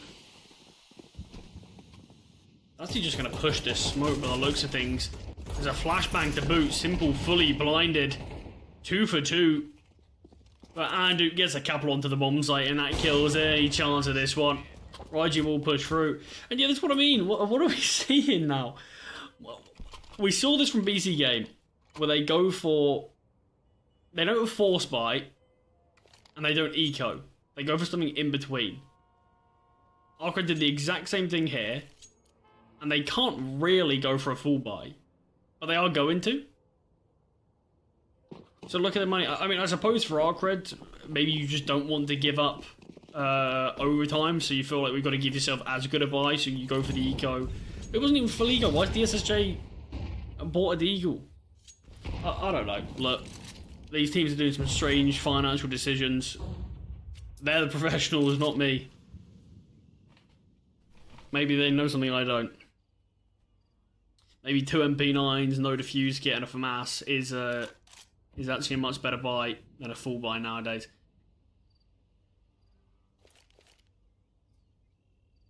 But BC Game have found themselves just 2 rounds away from closing out this series and advancing themselves into the playoffs bracket. They can overcome this by... They've probably overcome Arcred. Nothing fancy, just a hit through B.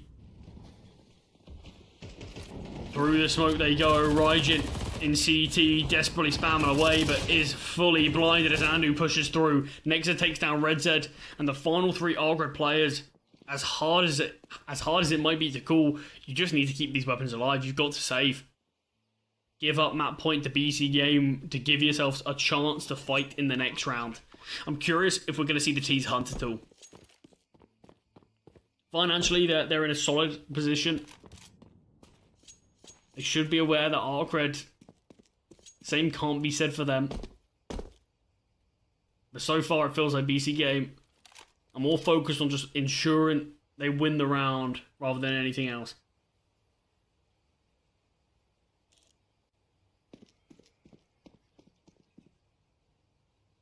And this will be map point to BC Game. Look, they had a chance to make it to the playoffs against Partizan. And I think it goes without saying, they did not show us nearly enough to prove that they deserve that spot. Here, though, against Arcred, at number 1, reasonably comfortable. Bit more competitive here on Inferno, but I think we expected that to be for a team that haven't played an official yet on this map. Still, the work's not done yet.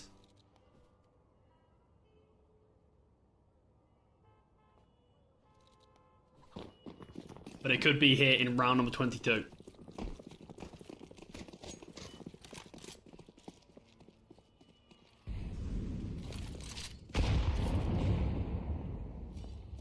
Slight chip damage with a nade onto DSJ, and he is actually just going to back away thanks to that.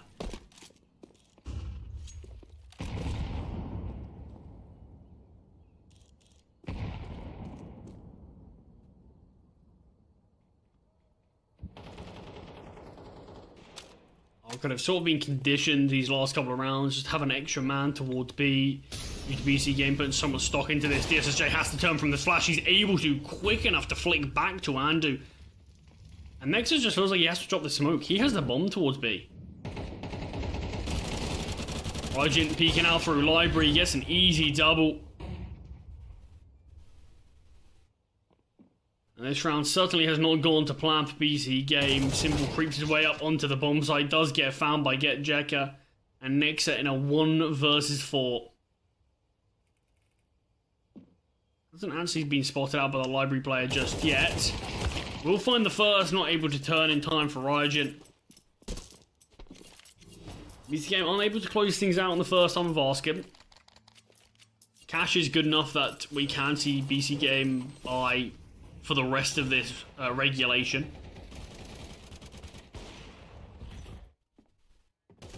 I think just that one kill from the SSJ onto Andu completely turned that round around.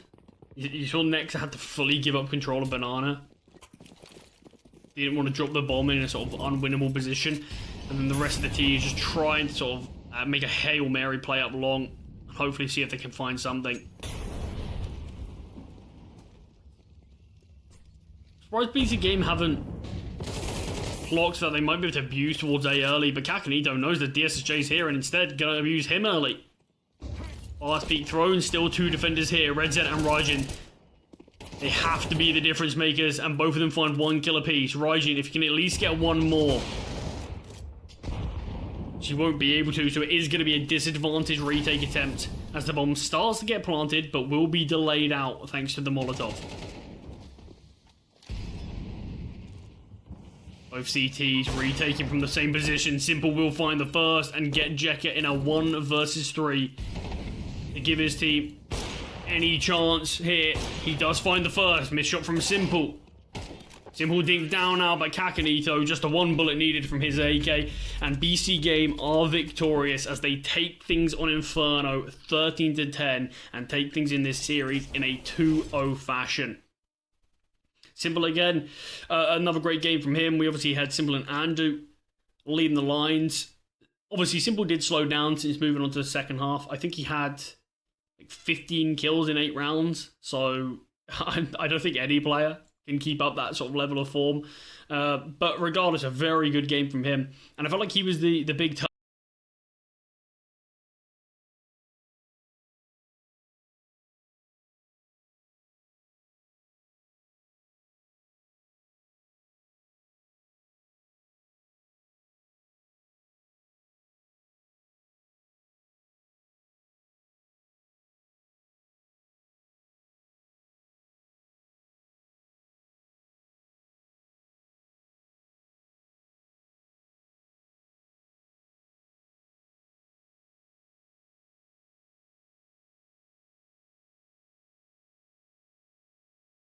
as the lowest ranked team, it was always going to be an uphill battle for them.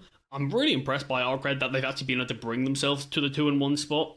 They are going to sadly have to be the first team in the 2-2 spot as they cannot make the playoffs just yet. But I think, look, they made a decent showing of things against BC Game, against a team that have far more experience on the server, far more sort of household names, and still being able to have a reasonably competitive game against BC Game. I think is certainly a bit of a positive that Arcred can take away, and they still have a great chance to make their way into playoffs as well the next time of Asking. But that is BC Game done and dusted now in the Swiss stage until a few days' time where we'll get to catch them in the playoffs bracket in of course, that round of 16 game, which is going to be very exciting to watch for them. But we do have a couple more games remaining throughout the day. We've got 9 versus CyberShoke, which is starting in about an hour or so. And then we've got Tricked versus Spirit Academy, which is actually going to be a little bit delayed today. I think it's going to start at 9 p.m. CST, I want to say. I'll fact check that after the break. But we do have 9 versus CyberShoke next. This is another 2-1 game. These are 2 teams equally that I think are going to make it to playoffs, even if they don't necessarily do it the second time of Asking. I think 9 have actually been on really solid form. I think CyberShoke, they're a team that I've been following for a while and have been a big fan of what they've been doing. I think there's a lot of young, talented players on this team. And I'm looking at both these teams and saying, for me, these teams should be playoff contenders. So I am expecting to see them here. But before that game, we're going to jump into about an hour or so break.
Still a 4 versus 4 rounds under pressure, but handling it well. Finding Blixie hyper-focused on the long player and Fenneman, but the bullet's not quite connected.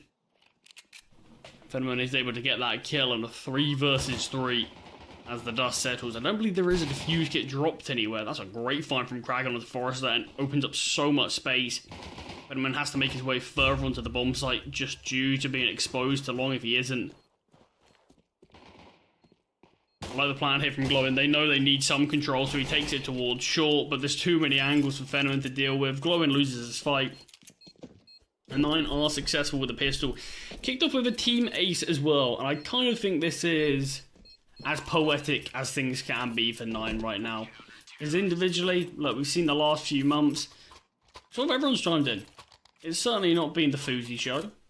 It's certainly not just been these new signings who have necessarily carried this team, although individually the firepower that they're both bringing is certainly being noticed on the server. But I feel like the impact that we've seen from sort of players like Kragan, Favin at times as well, can never go understated, but important pistol for 9.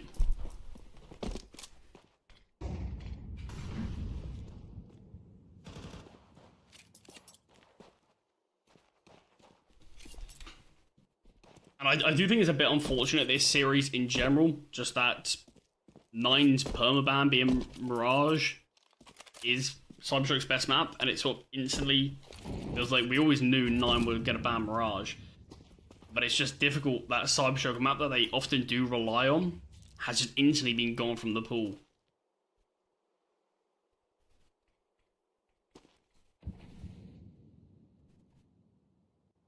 Second round Force Spy's got a lot of solid weaponry.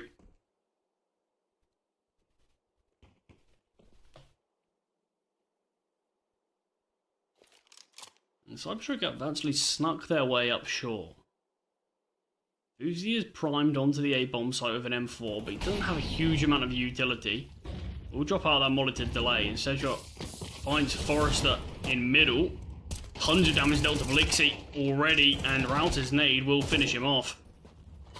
Dragon rotates in to find 1 to make it a 4 versus 2. This bomb could easily get denied. The nade's slightly too deep. The bullet's not there. Bomb can get planted, but Glowin will fall. And a clean round for 9. Considering the investment from CyberShoke, there are 3 rifles in the Scout. And only 1 casualty found by 9. I think that's a really positive looking second round for the CTs.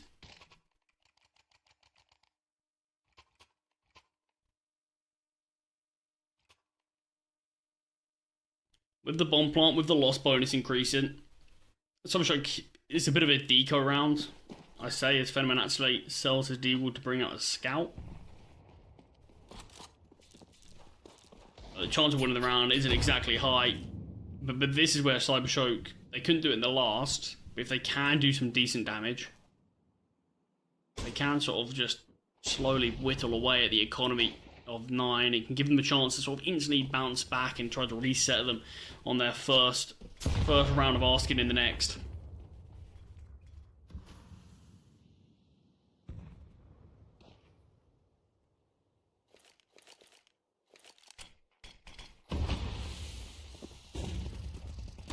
Up through again, it's going to be a faster pop. Fuzi gets a double, able to back away, not even getting taken down. He is low, he's got a deagle dropping down in Notaneki, who will be able to eventually find 1. Wielding this M4 now, the flashbang comes through, a little bit of damage dealt to Sedgwick on Favin. But again, only the 1 casualty. 9 money's really starting to grow for them.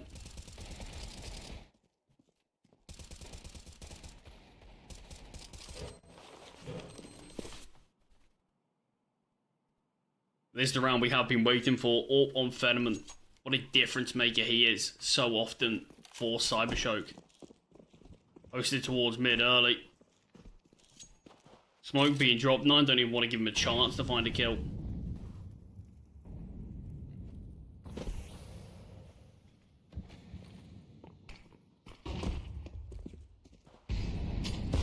Well timed nade there from Rouse and Short.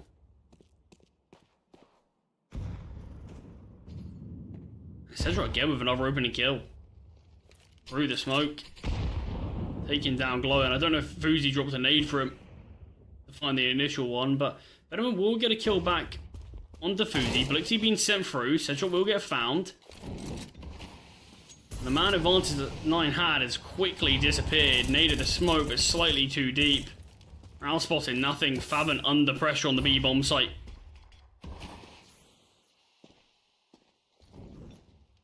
Got a heads-up duel initially as Blixie solo pushing through the window, but Fabian can't get the kill cleanly. Now, position made known. Fabian's still fighting. Finds a double, surely not another. Swapping over to the P2K will be put to rest by Forrester, but he's done so much work to delay.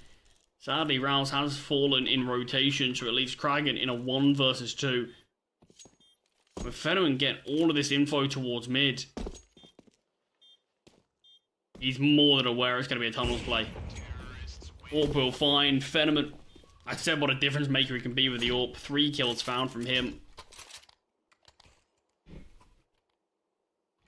Nice attempt from Fathom. 2 kills found after sort of fumbling the first onto Blixie. Recovers, gets a double, but just not enough. With constantly having plenty of bodies surviving though, 9 have no issues reinvesting here.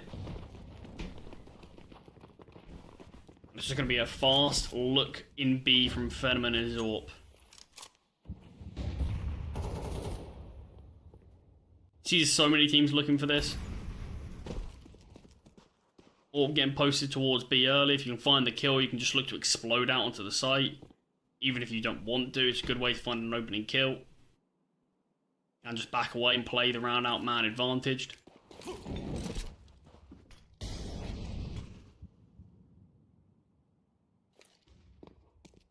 Utility traded towards short, but it is under the control of CyberShoke as Glowing's been sent through this smoke.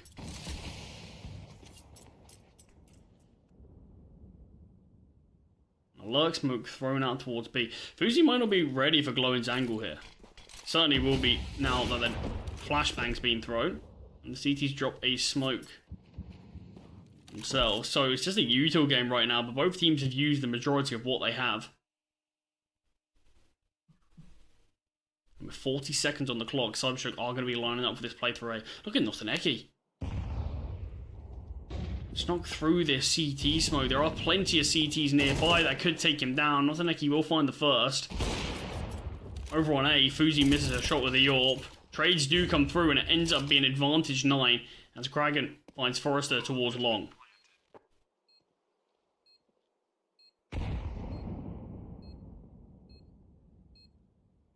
Lone's trying to make his way. Like before he makes his way into safety and short, just wants to try to see if he can find a kill onto Kragan, but no one's showing anything. Their job being asked to find something. Fenneman chiming in onto Fabian as well. It's a 2 versus 2. Shot needs to connect quickly for Kragan. It will do so. An AWP v AWP duel here. I'm not sure if there's a defuse kit for Fuzi down anywhere. He is biding his time, but there's no need for Fenneman to peek. There's no tap the bomb. Fuzi has to back away, and Fenneman again with an important round. Terrorists win. Leading the lines in the whole server after the last 2. 5 kills in 2 rounds. And as soon as this man does have the AWP in hand, he just reaches a different level individually.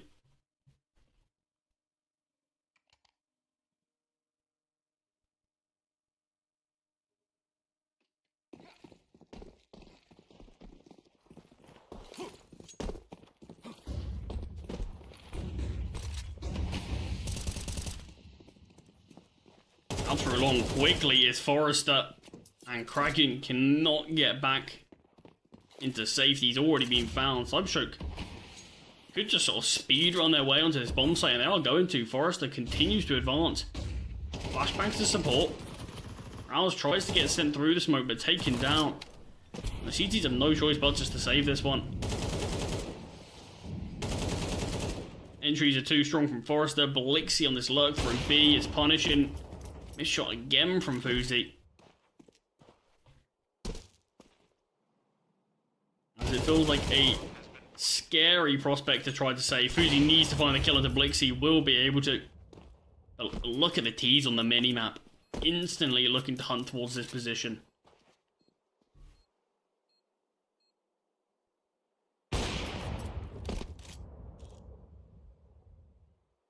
They know where Fuzi resides. Out here towards B, and all the T's start to converge on the position. Fuzi will find the first, but the tunnel's play comes through. Fuzi keeps himself alive. Does get the dink onto Nostaneki. But Forrester are able to get the AWP back out in time and will find the kill. Nice attempt there at the save of the AWP, but obviously with that weapon going down, CyberShoke are going to have a pretty simple time taking their third.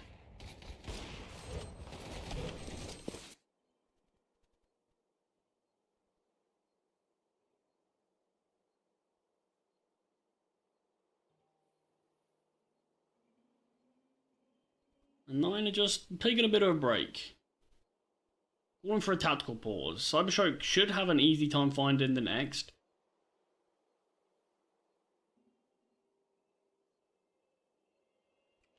I'm curious if there's any sort of gimmick that 9 are calling for this round, or potentially just using the tac pause for what they're going to do on their next full bite.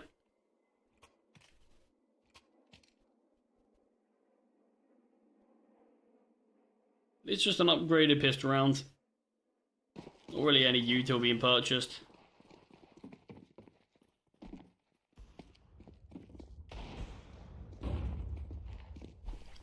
Warp shot from Fenneman connects on to Sejot.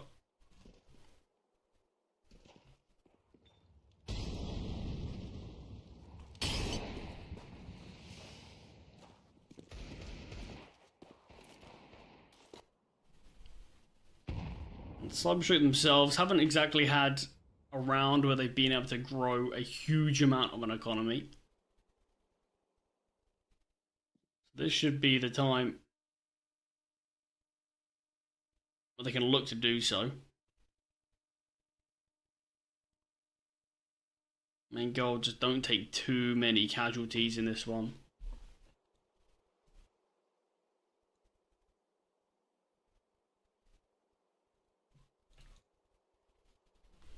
They are hedging their bets towards long. Sejot, the only player who can actually stop anything here initially. And at the back of the bomb site will get found by Forrester. There's 3 players in short. But the Molotov dropped. And it should be an easy one for 9 just to get over the finish line. You can just drop the remaining util, block the CTs even from having much of a look in.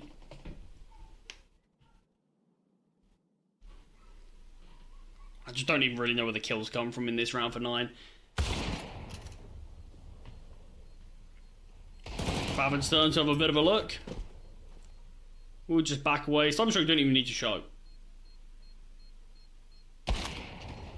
Fenneman will though, hungry to get these kills. And 5 survivors, CyberShoke. Each player. Decent bit of cash injection and good turnaround from the T's here. 3-0 down. Instantly weapons have been in play. Fenneman's been on the AWP. I think that's been an important turning point as well. The CyberShoke have been flawless as soon as the actual guns have been in play.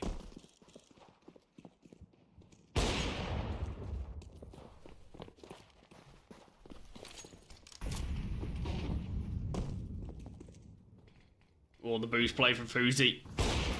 Could be what the CTs need, and Blixie will go for the wide swing, but Fuzi connects the shot.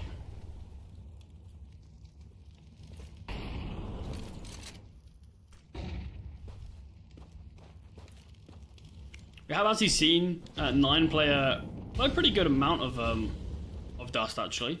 Taking down some solid teams recently on it.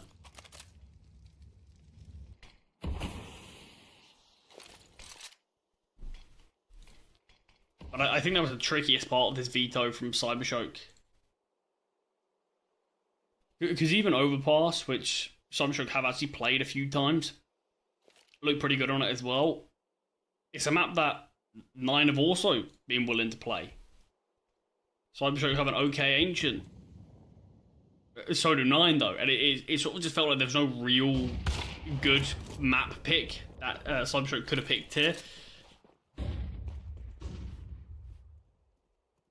But a good flash play to get Fenneman the kill onto Fuzi to make this one back into a 4 versus 4. We've seen this re-aggression towards long. Glowing does get found. And this is really important control for 9 to take. They've lost long. They've lost part of the bomb site, so you need to get something back, and they will take it towards short. If anyone gets the trade onto Kragan, the CTs don't want to allow this bomb to go down.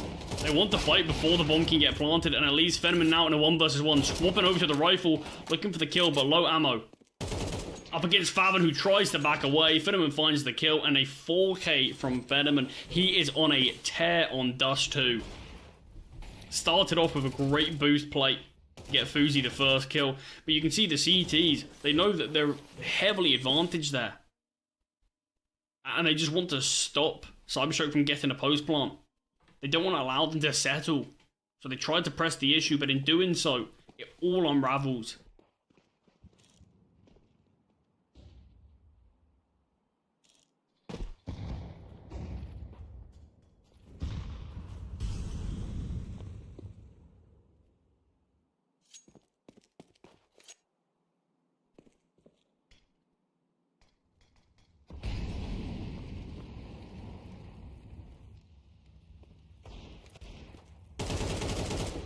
Well, he's not great here for 9. Timing looks great for Fuzi, but Fenneman keeps his teammate in glowing alive.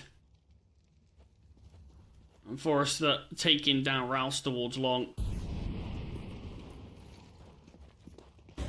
Rouse is just going to have to watch from the grave as his team try to do what they can in this. I mean, Fenneman, this is just disgusting. We saw Simple. The first series of today, Simple had 15 kills after 8 rounds. I didn't think anyone could one-up it today. And somehow here we are with 9 rounds of play. Fenneman's got 18 kills.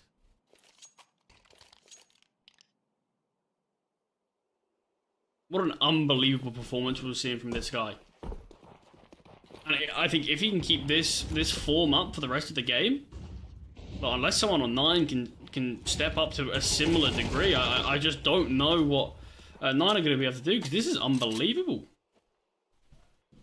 And I think this is what we've been singing Fenneman's praises about on CyberShoke for years now. He's not always the most consistent player,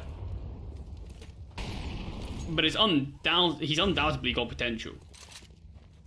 Got it in absolute spades.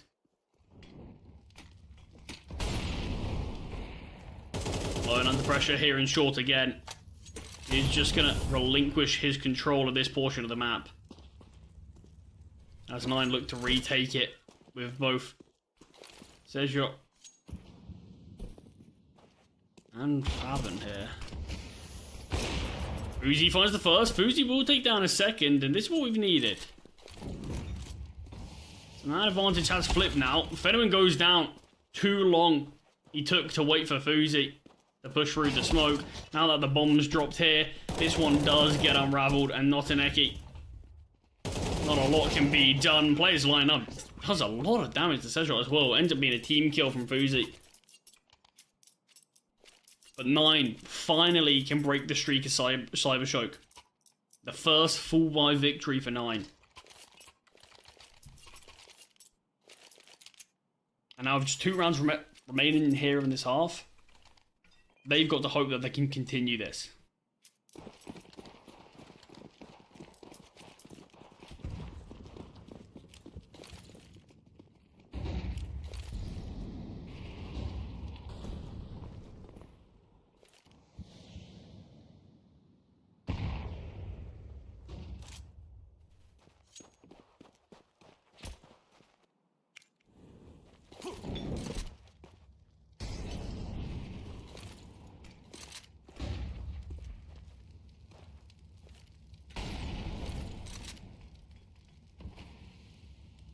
No early casualties here in this round.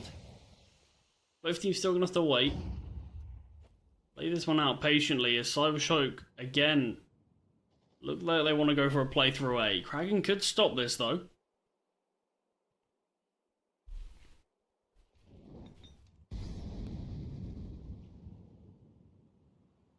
Fenneman lining up utility. As Forrester and Blixie are going to surely be sent through. Flashbang comes. Kragan fully blinded. Backs away. Counter flash thrown from the CTs. Kragan tries to dodge. Will get a dink onto Forrester, but taken down. And now look at the pressure that Rouse is under. Only able to find one. As the bomb site is being occupied by the T's here. Bombs thrown across. Fuzi almost catches a glimpse there. Will be a nade dropped onto the site, but it should just be a save. I can't imagine the CTs are going to be able to retake this. There's too much space, too much control. Another smoke grenade on Blixie as well. And it will be the save call. So CyberShoke, at the very least, are going to win the half.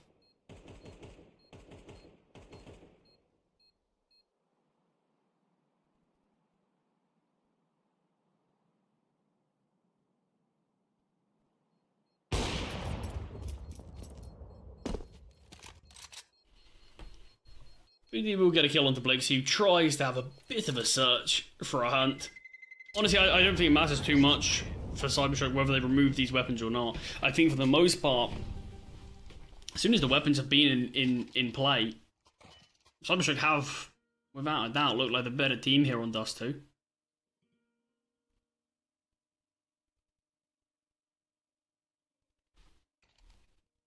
On around the half here, though, maybe 9 can salvage 5.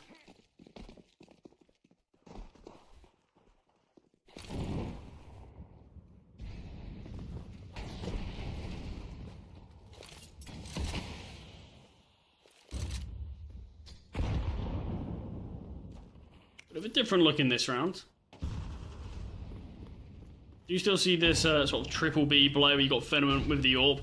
Tried to get him an opportunity to find the first kill by the nade of the smoke, but nothing to be seen.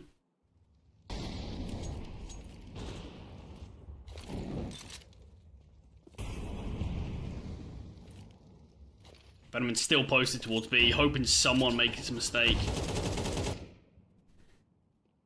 As Headshot's just jump peeking from deep. Not going to give an angle. The bomb on Notineki has rejoined Fenneman. It's going to be this B split here.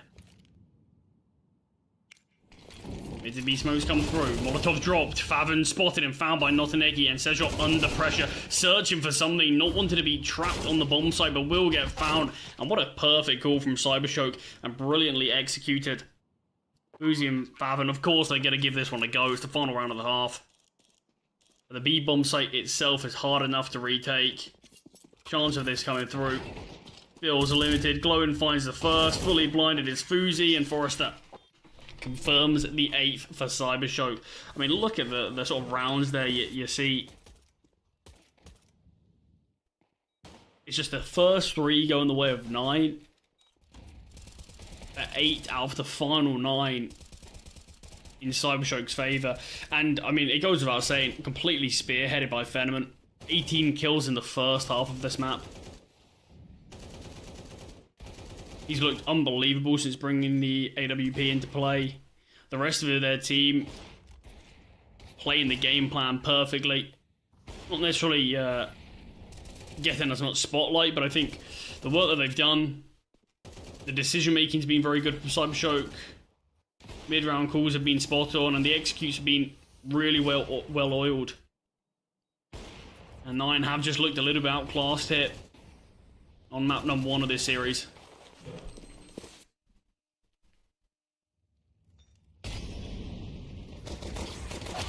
CyberShoke a double play in lower tunnels and a quick double kill. Lone still wants to have a bit of a look here towards middle. Just wanted to try to help his teammates back away, but oh, they're caught in limbo here a little bit. Sort of not quite backed away, but not quite in safety yet. So 2 casualties are sustained in doing so, and Forrester on the bomb site will get removed now. Notineki finds his second as Faven tries to spam away, eventually does connect. Fenneman 1 versus 1, and I mean, look, do we even need to say if he wins it or not? Of course he does. 20 kills found. He's 20 and 4. 1v2-1. With the AWP, with the USP, it doesn't matter what gun this guy has right now. I mean, I think this could be on track, potentially, for the best game of Fenneman's career.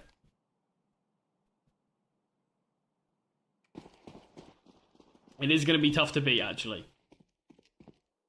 You get 24 and 5 against Mal's NXT. So maybe not his best, but I think certainly one of his best.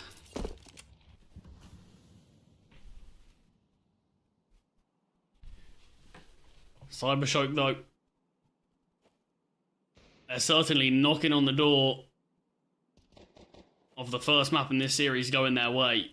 It is just going to be this eco from 9.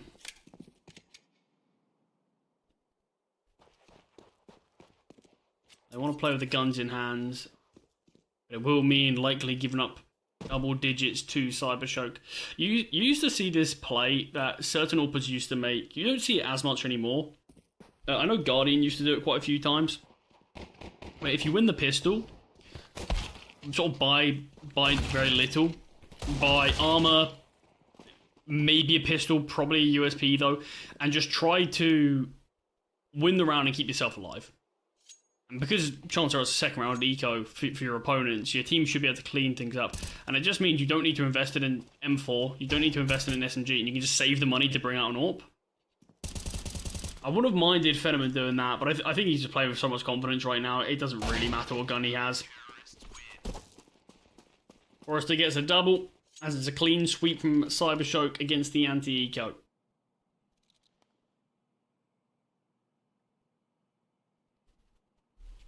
A 6-round lead here from the CIS team. That's 9. I think it goes without saying. We've got to start to see them produce some quality pretty soon here.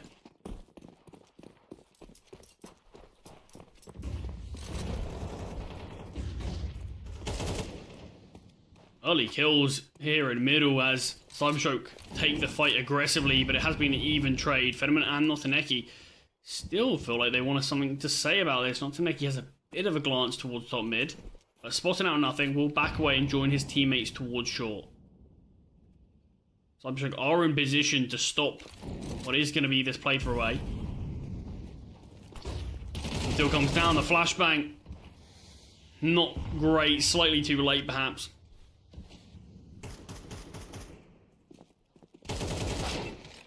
As Notaneki's in trouble, Fenneman pushes through the smoke to help his teammate. Multiple smokes dropped. Fenneman does go down. It's Notaneki in a 1 versus 2 now. He will find the first, but 1 point of health. 1 bullet will take him down here. It's just 5 HP. Not looking the right way. An excellent positioning from Kragan. 9 find their first. But it comes right down to the wire. Fenneman just enough money to bring out an AWP and will glass cannon it.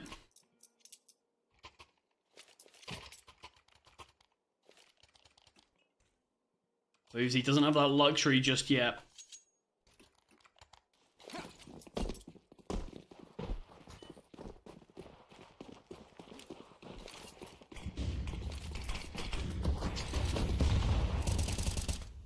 Well, spams from Forrester aren't far off connecting. Nade damage onto Kragan, does some decent damage.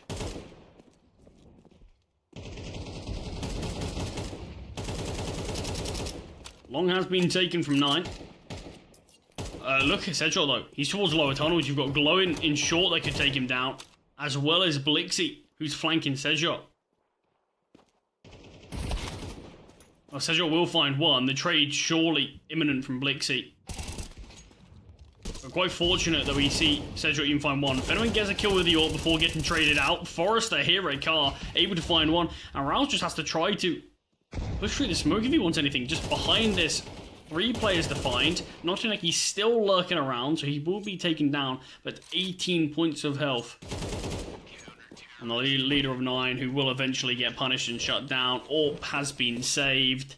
CyberShoke instant response after losing the first gun round of the second half. And we could see, because it came down to a 1 versus 1, Kragan ended up winning that out there. The money's in a really bad spot instantly. And 9, this is the questions for you to try to find the solutions to. You're 2 rounds away from losing Dust 2. Do you eco and play for overtime where you try to win 7 rounds in a row? Or do you go for broke now? And they are going to be all in it.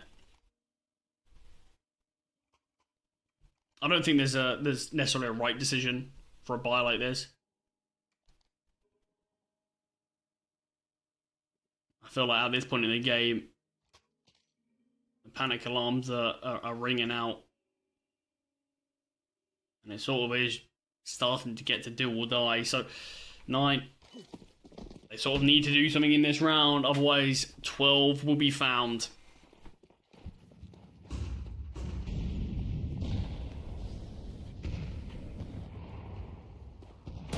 Venom's AWP in mid has been spotted.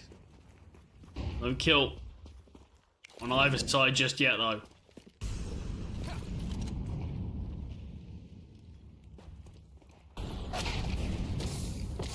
Oh no, the molly on Fab, and he will get taken down. Venom finds Fuzi, he's under pressure, he's getting pressed upon. David will actually fire another shot, won't connect though. As Rouse is in a 1 versus 4, this was the full investment. 9 fully committed for this round. And it's probably been about as successful as if they went just for the eco. AWP saved. Sadly, no rifle could have been retrieved by Glowing. I don't think it makes a difference. CyberShoke, they have 7 opportunities. Their Dust 2s looked really solid. And I said, I don't think they've actually got a particularly easy map that they can pick in this series. And I did say, though, I think their Dust 2 is slightly better than the stats maybe show. I don't think it'd be this much better than the stats show. This has been really, really solid from CyberShoke.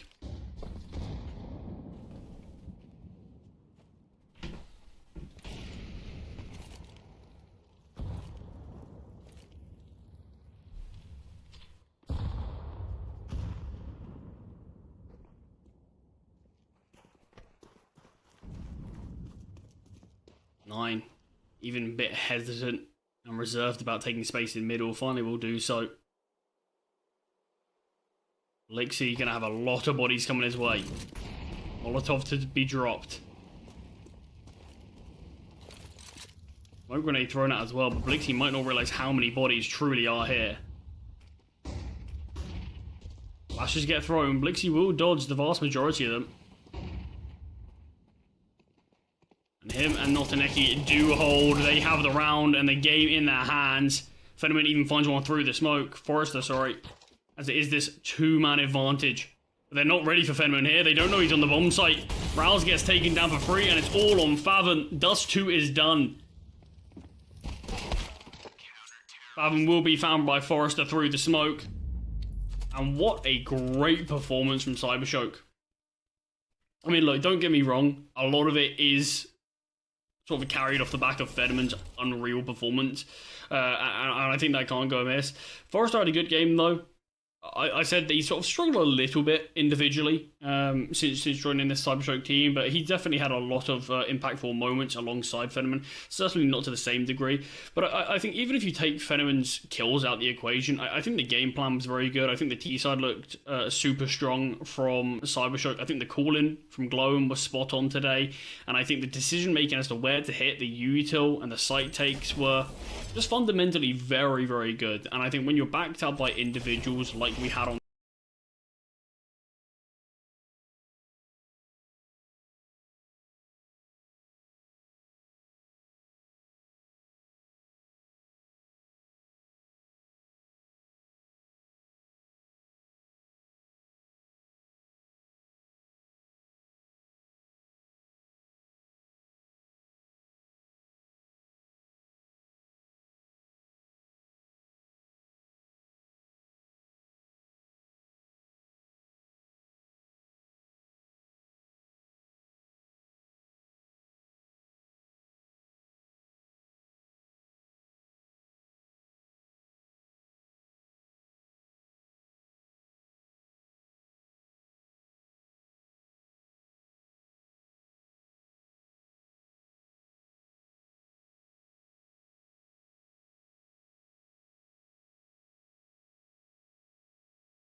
The Proving Grounds continues with map number 2 between 9 and CyberShoke.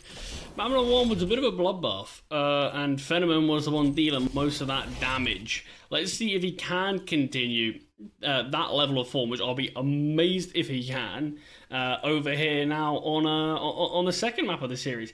I did say I think Phenomen's probably not far off track for one of the best maps of his series. Not quite.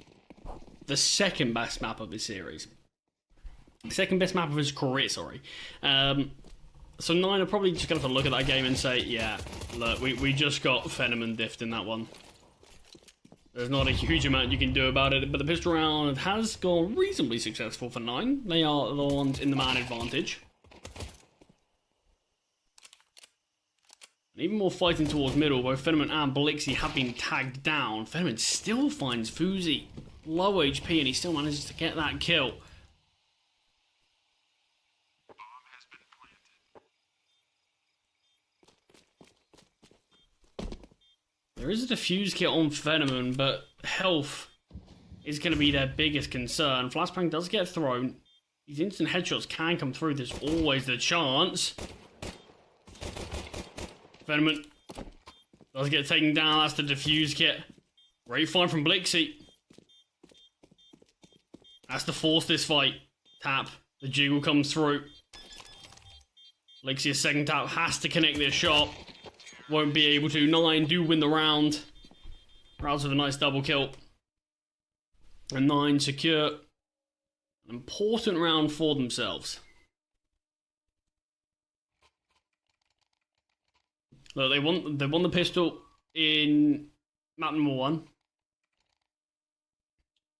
Gave them a bit of a platform to see if they could build anything off of it. They did manage to find the first 3 rounds, but not a lot since then. Only 2 rounds the rest of the game. I think it just shows how dominant CyberShoke were on the first map of the series.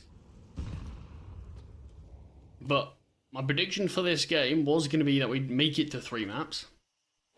So I'm certainly not worried for 9. And there's plenty of time left in this game for them to be able to bring themselves here and, of course, advance the playoffs, perhaps.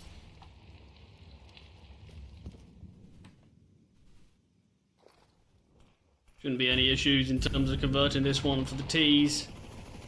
CyberShoke on the other side of the map. Util rains down towards B. CyberShoke could get caught out. He's just had a bit more of a look towards mid. Has been brought down to 20 HP. Managed just to bring himself into relative safety.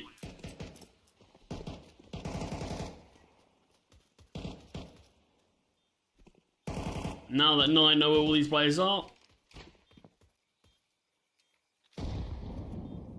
this should be a simple second round. Maybe not even any casualties if they're lucky. Deagle is nearby and we'll be able to find rounds, in fact. Anyone on the Mac 10 now, if he was able to find 1 with that gun, could have maybe bought himself out an AWP. Couple of kills found at the end there. Fathom with a 4K. He's made a ton of money. And Phenomen actually can buy the AWP. With that 1 kill that he found, he could have glass cannon 1 if he wanted to. He's opted against it. We'll just stick with the M4 on this occasion.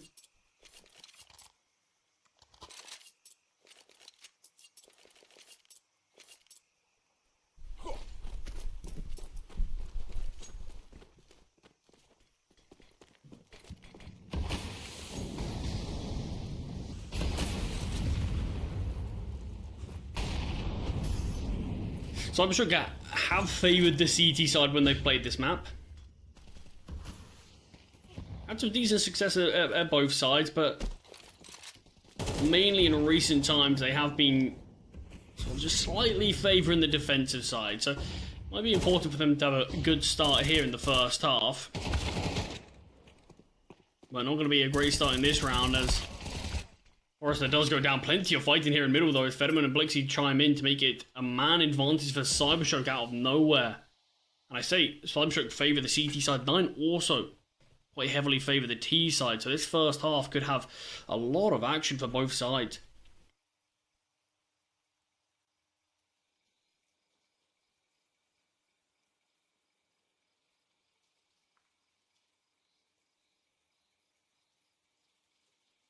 Faven and Fuzi have joined at the hip as they make their way through cave. Just as CyberShoke push their way down ramp. The space is being cleared. Faven might not be ready for glowing, but still manages to get the kill. Blixie surely has to be overlooked.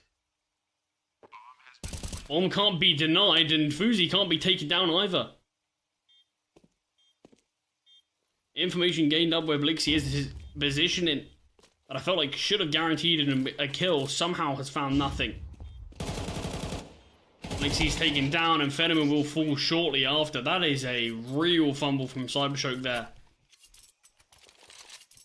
I sort of thought, okay, look, Blixie hadn't denied the bomb, but it at least makes it a 1 versus 2 for Faven to try to win that one, but apparently not. Crucial round for the T's to get. They will just face off against the half by here. I'm not expecting... I was about to say I'm not expecting as dominant a showing from Fenneman that we saw on Dust 2. Just sort of purely due to the nature of how the map's played. Feels like a lot of AWPers play the map very, very passive. You're sort of just sitting towards A, you post up towards B, and on the CT side you become a bit more of sort of a supportive player. And even on the T side to an extent, you can't be the one to take a huge amount of control. There's a lot of dangerous sort of contested portions of the map. I do say that majority of the games where Fenneman's had some of his best performances have actually been on Ancient. So who knows, maybe he still can. But this round is getting a little bit dicey for 9. They've lost an early pick and almost lost Faven as well.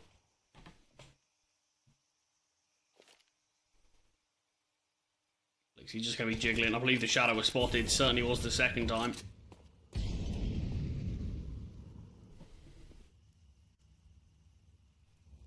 .40 seconds on the clock. There's no clear endpoint for 9. Forrester is going to be pushing and will be able to find Kraken. The pistol comes out on top, and with Kraken going down, the T's feel like they're forced to go towards B.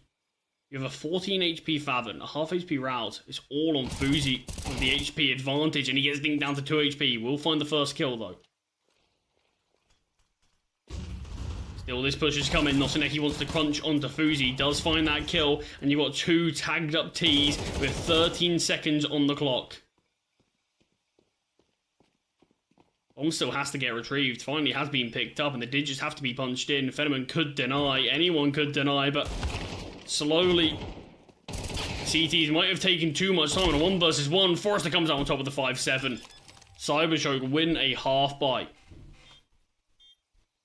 Nice attempt from Faven and Rouse to win a 2 versus 4, but it's not to be, and CyberShoke make it work with the weaker weaponry.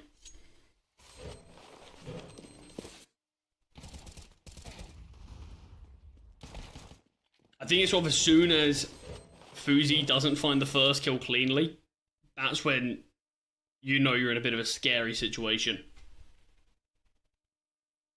Because everyone's very low, everyone's very tagged up, and you know the pistols and what they can do. And they delivered exactly what they're all about in this one. Faven in amongst the flames. Get support from the rest of his team as they do look to exploit out towards middle, but it's Blixie with the early kill. Need of the smoke, Nosaneki spots and finds 2. Faven will get a kill back onto Fenneman. But it's another round that CyberShoke have more than enough in the tank to win this one.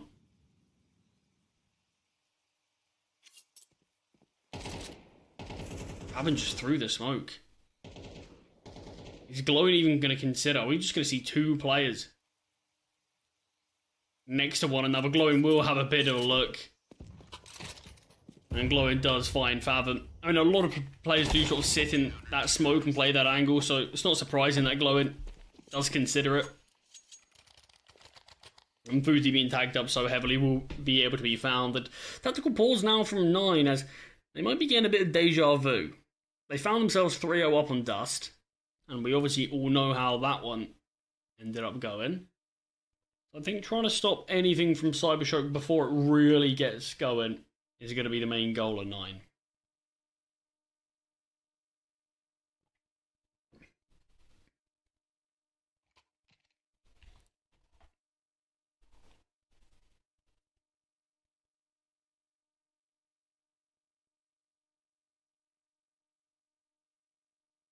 There's going to be some light pistol investments, and even then, not all too much being purchased from the T's.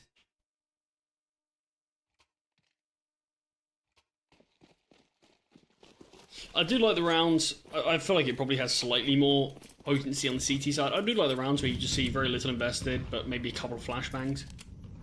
See if you can just catch off your opponents. I do think it, like I said, I think it tends to work better on the CT side, but I think those sort of rounds, not a lot's invested and you can find a couple of kills. Seeing Fuzi getting boosted up with the Deagle, trying to spot anything towards Big Box, but Feniment just in Temple in this round. Spot in the shadow, you're going to be relaying this to the team. We'll find the first as the T's start to swarm, but Notineki rotates in. And rotates in to find 4. CyberShoke, clean sweep. That's 5 survivors on their anti-eco. Start to work on building the bank. You can see Notineki sitting at over 8k. The rest of the team looking pretty comfortable themselves as well. Well, at 9 called a tactical pause. You imagine it's for this round as well.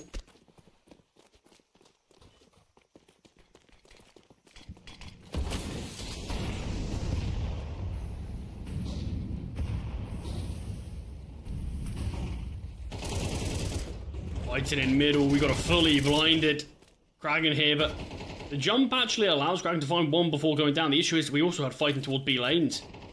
CyberShoke aggression all across the map, and towards B they found a lot more success as well.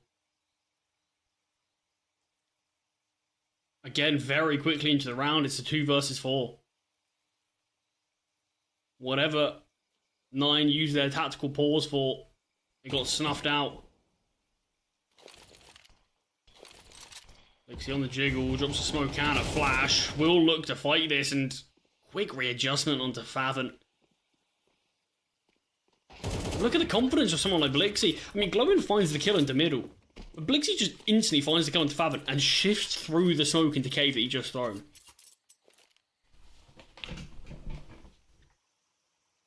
And I said that the only issue I sort of feel with CyberShoke that occurs every now and again is consistency. Undoubtedly, this is a team full of really, really strong individual players. Even Glowin, who is the most experienced player in this team, significantly older than a lot of these guys as well, at times he has been kind of the only player to deliver sort of any sort of that consistency. Doesn't even feel like he's been all too required today. And I think that's a positive sign, because I don't think Glowin should be the player in this team to be the difference maker of firepower. I like the call here though from the T's. Blixie's so blinded to keep himself alive. Finally he does get taken down, but it's still the man advantage for the CT side. Glowin certainly not feeling it today. But a 3 versus 3, and weapons can start to be retrieved from 9, but with the bomb yet to be planted, it's opened up a lot of room for CyberShoke to rotate in quickly. If the T's opt to push through CT, this is brilliant. And they should be aware, yeah, they know that Phenomen's in cave. The spams from Notineki just give up the game plan. And T's rotated in now. Notineki has made his way into Donut, and we're going to have a bit of a 1v1 towards B, potentially, between Phenomen and Fathom, but both players go their separate ways. As maybe 9 can respond with a half-buy of their own. Is a smoke grenade on Notineki? It's all going to be about where does he choose to use it. Does have this defuse kit. Blast into CT, spots nothing. Smoke now dropped on the bomb. And instantly Notineki is sticking this. Some kills have to come through, but no one's even worried about Notineki. So hyper-focused on Phenomen. We had a long flank around towards middle as well. And it's just a stick of the bomb. from Nothing Eki. No hesitation as to maybe I tap this, maybe I'll look for a few kills. They look for the kill in CT initially, and as soon as nothing's spotted, let's stick this bomb.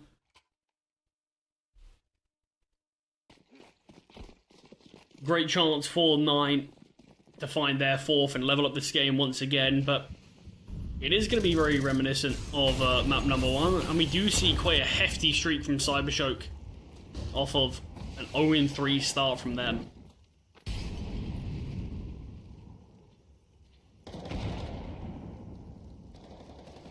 Sedgshot and Fuzi are making their way out middle here.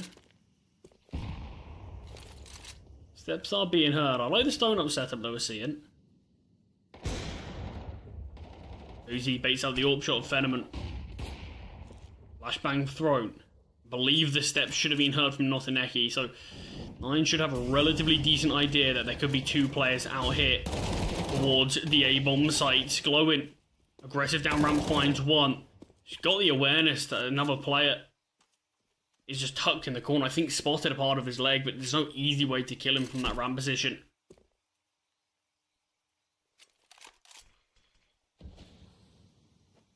Again, another advantage for the CTs. Fuzi boosted up. If Forrester is a bit too adventurous, this could be a way to get the kill back. Flashbang sent. Glowing will spot out Kraken and will find. Still the advantage in favour of the CTs. It's all on Fuzi now as Blixie's find Rouse and Glowing's onto Kezshot. And look at the damage that's been dealt. 16 points of health. Refined onto Phenomen though, but the trade is quick enough. Nothing Eki nearby to support. 6 in a row now from CyberShoke with no response from 9. Surely this can't be a repeat. I did say both teams favour the side that they're on in the first half. 9, they've really liked this T side recently. CyberShoke preferring the CT side, not by a huge margin, but they do prefer the CT side, at least from what stats show in the last few months. So this feels like the half where we really can see the best counter-strike from both teams, but 9, they're really struggling, just the best of full buys of CyberShoke. Gonna have to go back to the drawing board and reevaluate, what do we do? Phenomen's not playing to the same level he was on map number 1. Nothing Eki's playing very well though. Blixie's had some big moments. Forrester sort of single-handedly won that half buy that started all of this for CyberShoke. Oh, great util in middle, but Sedgshot fearless. Tanks it all and finds a kill, but will get traded out. Oh, Rouse. Perfect jiggle there, just to bait out the shots of Blixie. Get that information. Dragon here, though, has taken a lot of space. This has to be understood by the CTs, and it certainly is understood. Forrester primed and ready. And as soon as Dragon sort of feels like, I've got a lot of space out here towards A, tries to push for a little bit more. But CyberShoke haven't left A open for no reason. Venom does find Fuzi. Blixie will fall to Rouse, so it is still this man advantage for CyberShoke, but 9 have a chance. They have plenty of time to get this bomb down and get set up for a post plant. Bomb has been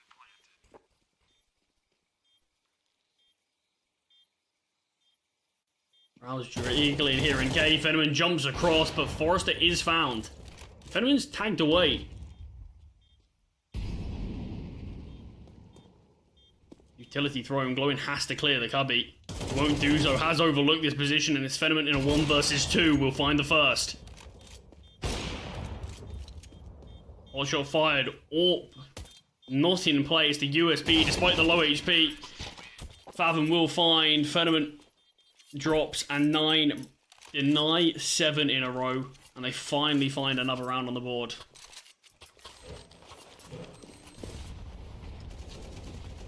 If we see CyberShoke win these final 2 rounds, we will see the exact same distribution of rounds in the exact same order than what we saw in Dust 2 in the first half. And I just sort of can't separate this map from the similarities we've seen on map number 1 so far. CyberShoke behind the boxes, haven't cleanly found their skill. Oh, the spray is not perfect, but he's still fighting. Will finally go down, cracking through the smoke to get the trade. So a 2 versus 2 chaotic round here. 20 seconds of play, and 6 players have fallen.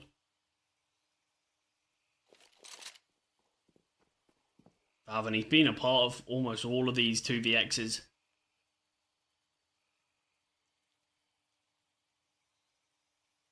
Looks like it is going to be this play towards B. With limited information elsewhere, they're going to fight on the Glowing, but Glowing gets so much intel, and he also finds the frag, though. Surely won't go for another repeat. Oh, Glowing will go for another repeat. Maybe a little dangerous to do so. Kraken is low HP, and Fenneman's just got all of this intel.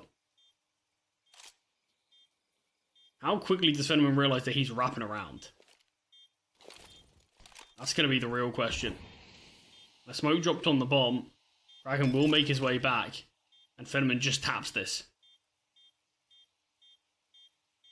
Kraken, he calls the bluff. And Fenneman now on the bomb. Kraken through the smoke. Bullets don't connect. He didn't have enough bullets in the mag.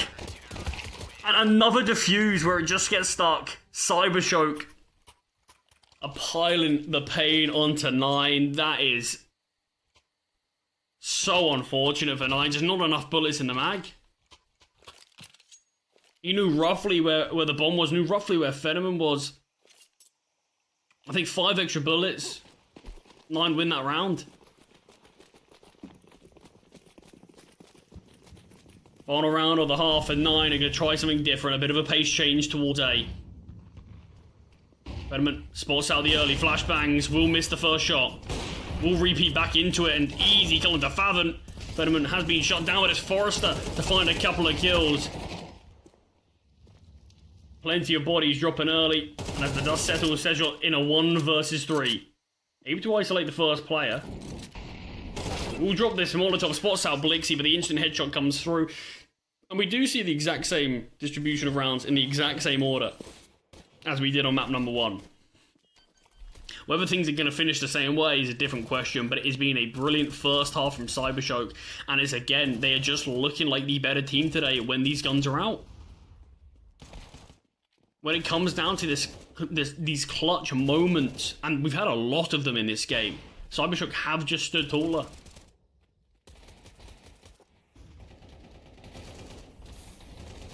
I think Blixie's had a ton of impact. I think he deserves his fair share of credit for this game as well. He's still a very young player. His form has dwindled slightly in sort of recent months. But obviously we got to watch him on Aurora Youngbloods for quite a while actually, and I thought Blixie was a really talented player then. And although he's not necessarily at the very top in kills, I think the impact of his kills cannot go understated. Uzi will get one towards Donut before being traded out. Rouse here at the back of the bomb site could just be easily found by Notaneki. The play's a little late. Notaneki still hasn't struck and isn't going to be able to a 3 versus 2. As Glowing in a 1 versus 3 on 22 points of health. Surely not. No. 9 win the pistol. And I think a must-win pistol for 9. That is them winning 3 out of the 4 pistols in the series so far. So despite being put in a pretty solid position off of the pistol rounds, they just haven't really been able to show us enough on the full buys. Maybe this is the change-up they need, though. And hopefully for their sake, he can just spark a bit of confidence back into a roster that feels like they do sort of desperately need it in this series.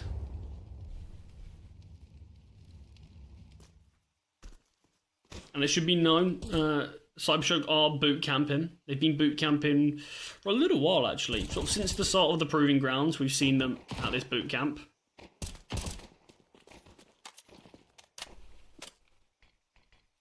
And I think so far from what we've seen from this team, I think it's evident that the work that they're all putting in is certainly paying off.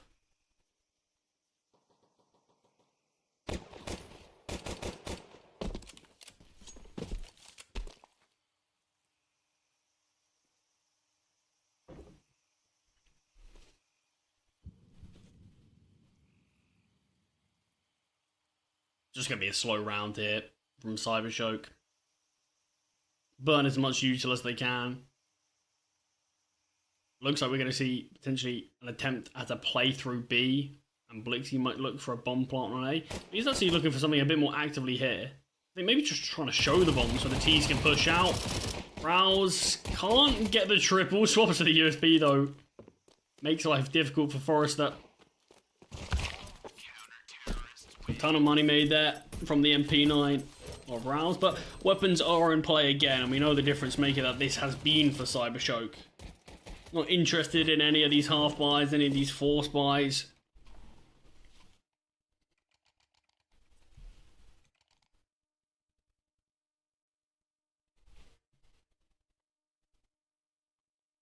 First test of Nine's CT side. Struggled a little bit on their CT side recently. Not massive, like not majorly or anything. They're still more than competent at their CT side, but here in this one, it's looking a little flimsy. Looks he can't quite find Kraken as he backs away into Donut, but it's a two-man advantage. Fuzi wants to get a kill back. Blixie is here in Cave, and it's an easy kill to be found. A flanking Fathom finds Forrester, but it's an open bomb site for CyberShoke to plant. And I just have to say, it's 4 versus 2. CyberShoke at the first time of asking. Able to put pen to paper and win their first round on this T side. Going to put themselves 4 rounds away from taking this series in what could be a pretty comfortable 2-0. Which I'd be absolutely shocked by. I think these teams are super evenly matched. I think Nine's form has been unbelievable. And I said it in the pre-show or the pre-game before Ancient. Nine are on a 6-game win streak on Ancient. And they played against some really good teams. And most of their games have been dominant against these good teams. They 13-1 Tricked, for example. I think that was a massive showing for them. And obviously, Tricked were in the 2-1 bracket alongside them.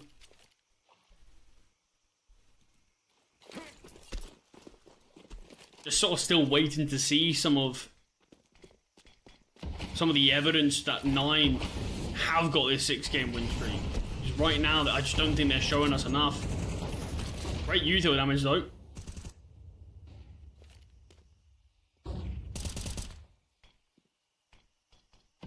Some rows not far off connecting.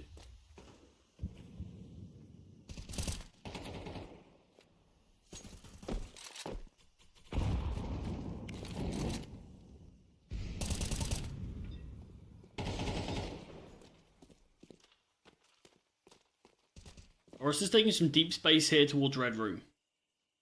That's going to be tasked with trying to catch off these rotators. Uzi is going to be the first player towards here. Molotov forces Forrester back. Won't be able to be taken down, but be pushed back from this angle. It's actually going to be an A play. I think this is a really smart call from CyberShoke. Forrester's just drawn the attention of 2 CTs. Blowing towards B is making some noise, but Kraken will be able to rotate in time. A Mr. Molotov into Temple will allow Kraken to strike, and he does take down Fenneman. One missed piece of util, you can see what it does.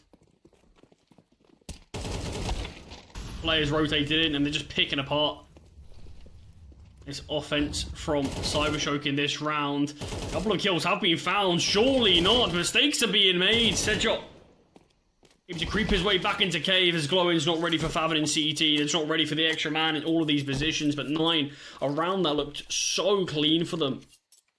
Became pretty damn costly at the end, and that could actually spur CyberShoke on to fully invest this. And Eco would probably be the smarter call. They are just going to be discussing things here. First tactical pause actually needed from CyberShoke.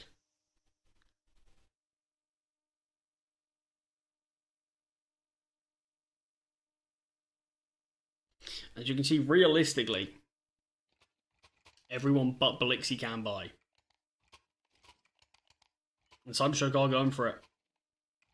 The damage dealt at the end, they know that they can reset 9. They can break the finances of the CT side, and this can propel them almost to the finish line on Ancient.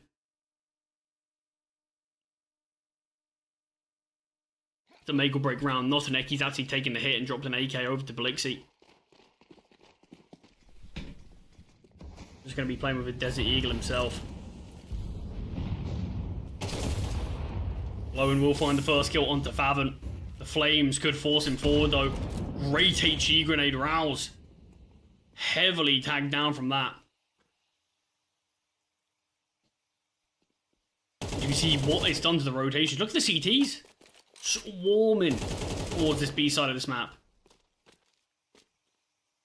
Finally resetting into a bit more of a neutral position. CyberShoke have a very good chance to win this round now. 9. Aggressing down towards B. Going to be getting this information that the B lanes looks clear as CyberShoke slowly maneuver over towards the A side of the map. If they are too slow with this, 9 are going to be able to bolster up A without any issues. Cedric has dropped down. Lowen has stepped out in mid, not ready for Cedric to be so close. He's able to get his gun back out.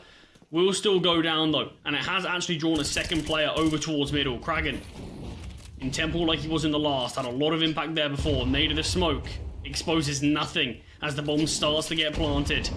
Another nade of the smoke, but Forrester plants the bomb. He takes away the attention. Fetterman finds, and this round has fallen apart. Fuzi 19 HP, and CyberShoke going for the force bite.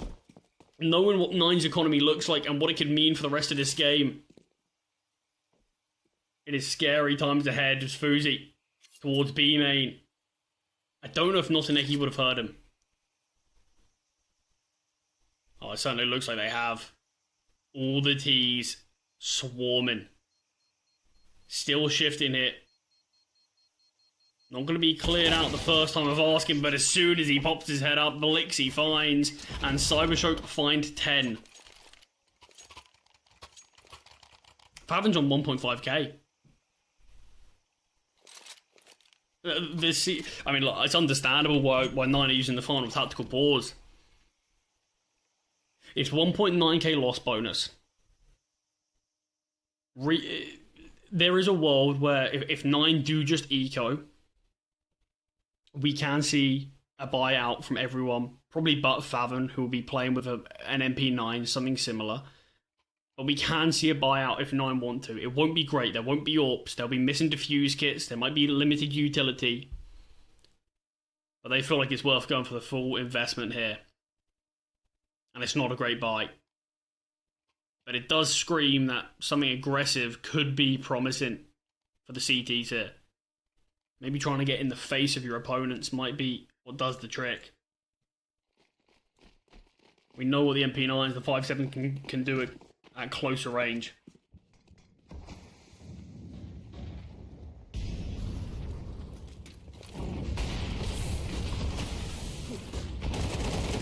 We are seeing the aggression. Notaneki finds the flashbangs are so good. Blixie just completely blinds Favon. I don't know if it's a team flash that catches the first. This was the force buy. This was the make or break round for 9.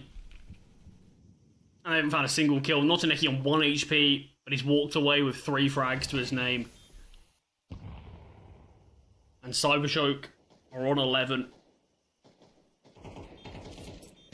And unless we see a 9 force till the end, fully invest, sort of until they start to win, it feels like 12 has to be a follow-up. And there's no need for CyberShoke to hunt this. They know the weapons roughly that 9 had. So there's no reason for sort of Forrester to go down and give up an AK. They just have a Deagle and a fight and an MP9. Forrester will take the fight, so there's an AK. And now Fuzi can retrieve the MP9. Both of these players can drop over the pistols, and the buy actually looks significantly better now because of that one player hunting. I think maybe just a bit of an oversight from Forrester, as I really don't think that should have even been in the question. But it still will have to be an eco from 9. So it is just this armored AK and armored MP9.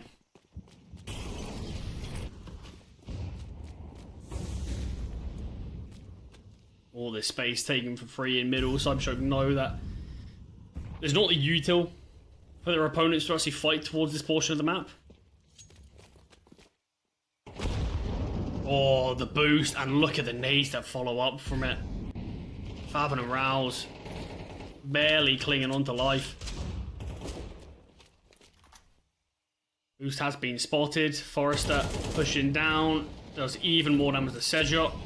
He's got a few pistols coming his way. The molly won't quite spread to Sejot. Finally will do so. A man advantage for the T side.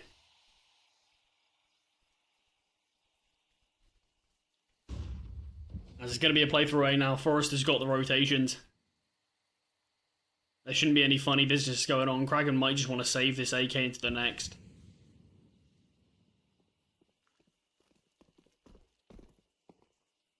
CyberShoke with 5 map points. 5 opportunities to close out this series in a 2-0 fashion.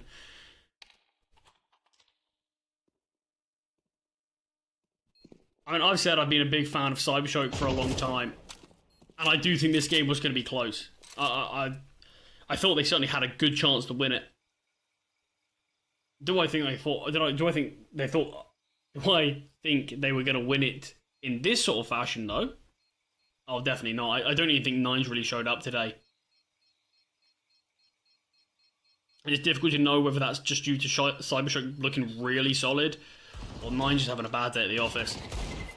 I think it's a bit of a culmination of them both. Dragon keeps the AK alive. As there's no second chances now for 9. If they don't win this series here, they're going to be dropping down to the 2-2 record in the Swiss stage. Which is where the pressure is at an all-time high.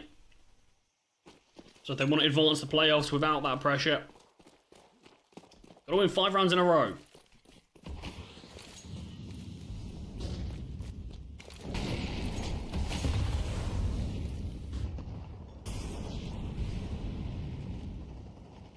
Dragon here with his AK in the middle. We'll peek out wide. We'll find Notaneki. Forrester looks for the trade, but Kraken will do it all alone. Blixie finally can shut him down. Sedshot exposed in middle. Will go down for nothing as Blixie completes a double. HP-wise, CyberShoke certainly are a little light. Has Rouse spotted the bomb? Yeah, bomb's in control of 9 here. As the T's are just slowing this one down.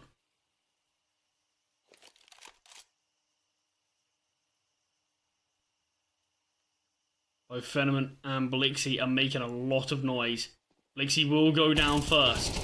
Fenneman can't get the trade. Rouse, it's so clean from him. And glowing in the 1 versus 3.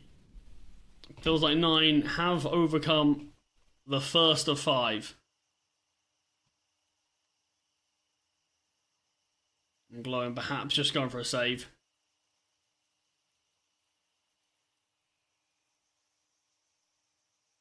And I don't think 9 will have any issues letting them keep hold of this weapon. Do you know how important their economy is going to be?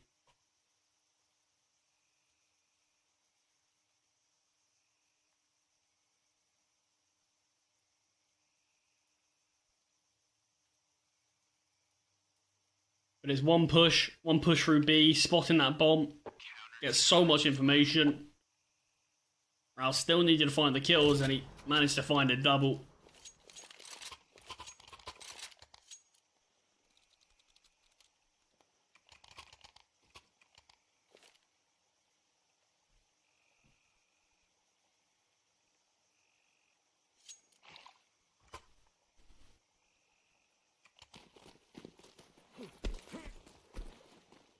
Round number 21, potentially 4 rounds remaining of regulation if we make it there. But it is just the one needed from CyberShoke to close this one out. Glow in, looking for an advanced play up B again. We've seen him go for it a couple of rounds, but it's Sedgwick to find 2. Well, it knows there's two towards B. We'll be able to find the first. In fact, the spam's great on Parals, but will eventually get finished off by a nade from Kedshot as he finds his third.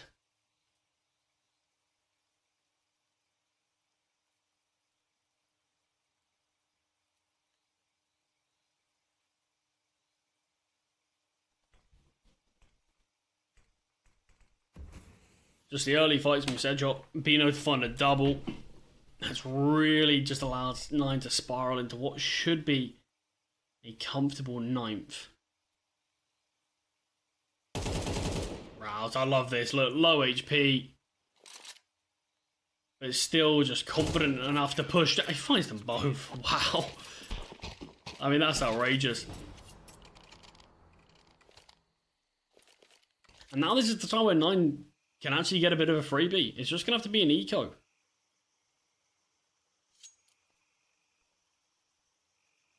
This is where things do get a bit worrying for CyberShoke. Because this will be an eco, so this should be a temp for 9. They have an investment out in the next.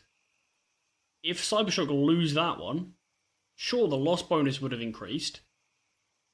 But they only really have one proper full buy remaining.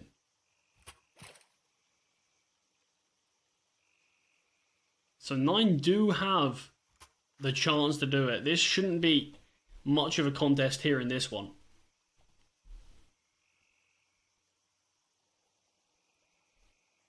You've even had CyberShoke just use their tactical pause to discuss things.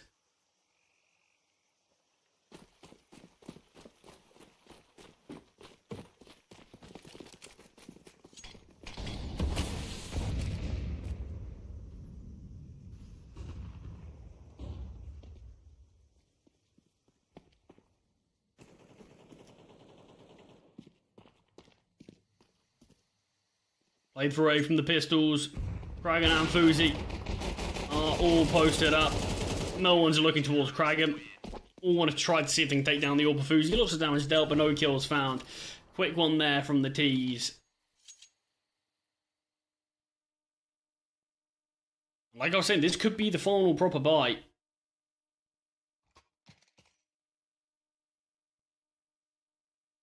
We did see Blixie have an AWP for a moment. I'm not really sure how that was even purchased. I think maybe questioning, does he want to drop one over to Fenneman, but not going to be the case.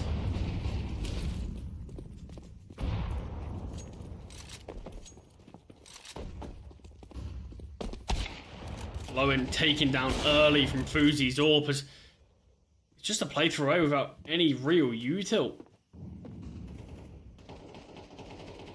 Not a fan of the call from CyberShoke in this one, and I've been praising their decision making quite a lot of the time.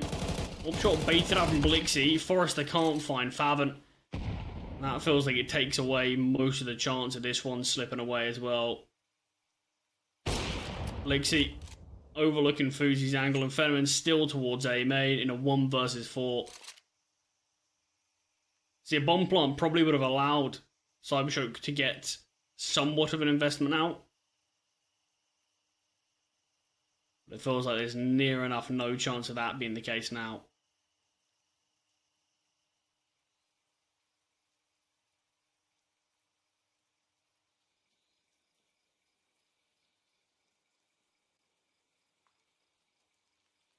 Favin's still here in the same position he was in the last. And actually is going to advance. Fenneman is holding. Wow, Favin still finds. An average of 3k per player. CyberShoke have 5 opportunities to close out this series. And it's going to come down to the final one.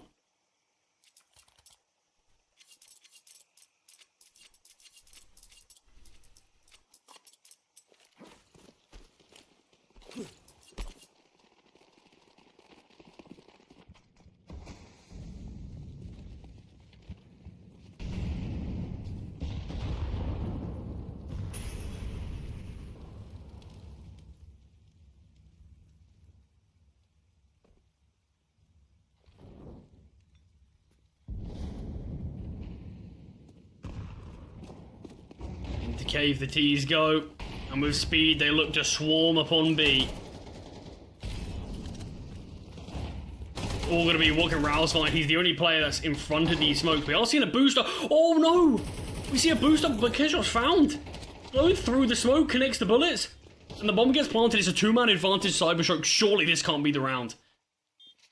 9 do still have utility. They've got defuse kits on every player. Smoke drop towards ramp as Notineki is getting peppered with utility on the back of the bomb site. The kills are coming through. Kragan is starting to find this impact. And a stick of the bomb. Bullets do connect, but not enough to kill. And 9 with 12. We're going to overtime. 5 rounds in a row. 9. A team that sort of just looked drained and empty this series so far. Just hadn't shown us really anything. But managed to still win the round. Managed to win when it really mattered. I mean, you look at the sort of distribution of rounds that 9 have won. So far on this map alone, 5 of them have come from winning the pistol. We only saw 2 full buy victories before that final 5 streak. They've shown us very little in the grand scheme of things. Don't get me wrong, I certainly think those pistols helped them get a lot of rounds that even made that comeback possible. But we're here in overtime. And 9 the ones with the opportunity to see if they can still bring things to overpass. The smoke fades, Fenneman's posted. Double swing comes through, Fenneman finds the first. Forrester not ready for 2 players to be here in middle after already 1 being found.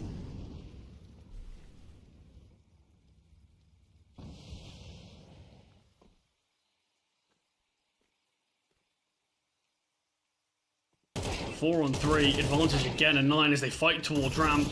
Rouse will be caught out, and they're aware of where the second player was in Kragan, who's really turned up his game in the latter portions. Has just backed away due to the gunfire of Notineki. We've got Fuzi on a flank here, but the bomb needs to be retrieved.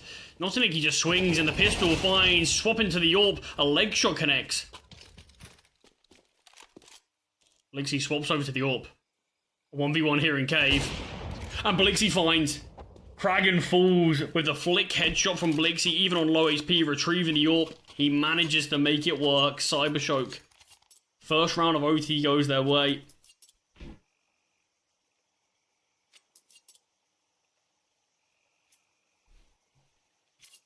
I mean, it's been a chaotic last few rounds, that's for sure. The final round as well of regulation. A 5 versus 3 in favor of CyberShoke, and 9 still win it. Run boost out mid. Headshot towards the B lanes early. Notineki spotted it out, but the flashbangs are so good. And Forrester can't find anything either. Sedgwick finds 1 towards the lanes as well. 9. This is certainly going to be a 9 round. Done enough work here. Glowing desperately spraying, nothing connects.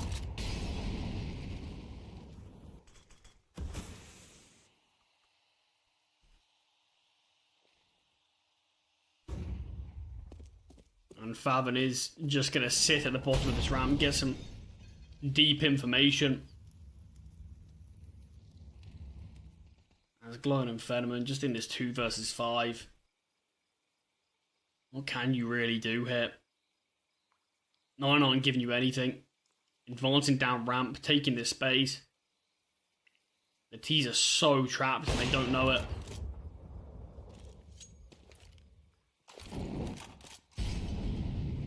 Favin behind. Finds 1, finds them both. Quick readjustment from Fenneman, but not able to get the shot off before Favin does take them down. I think the re-aggression from 9 has been really good on their CT side. I think that's one thing that they have had quite a few positives on.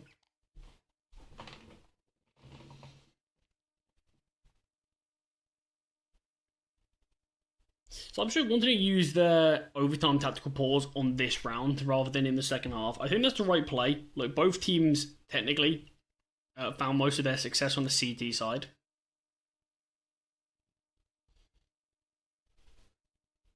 So I think CyberShoke are looking at this and just saying, if we can win the final round when we're on the offensive, we already know we've got a good CT side.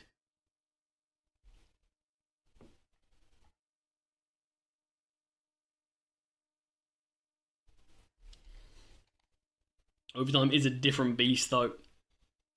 Never follows the norm.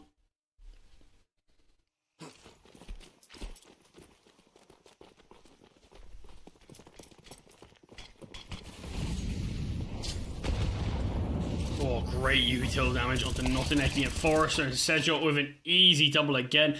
I honestly don't even know why CyberShoke are looking to fight towards middle. Every time they've tried, they've been shut down so massively by 9. Uzi will rotate in. Loans with a jumping shot. Joe will be able to rotate in and find one. Can't quite get the quad kill, but he's done more than enough this round. Flashbang comes over. Stick of the bomb.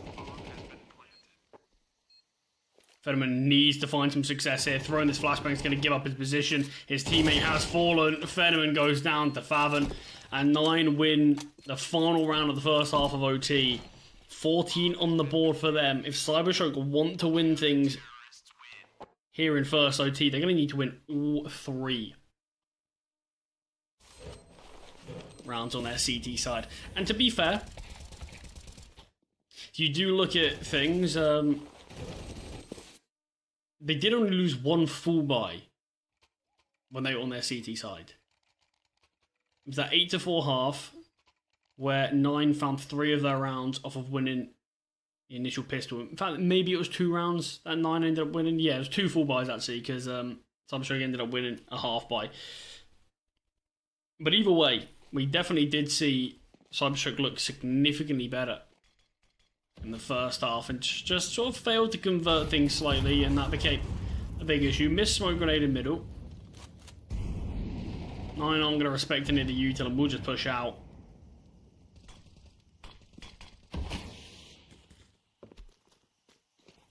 Smoke down for Donut as 9 have a lot of bodies out here in mid. Needed the smoke. CyberShoke is holding it this time. Fetterman will still find a kill though. Plenty of damage has been traded on either side. Forrester and Notineki chipped away at alongside CyberShoke.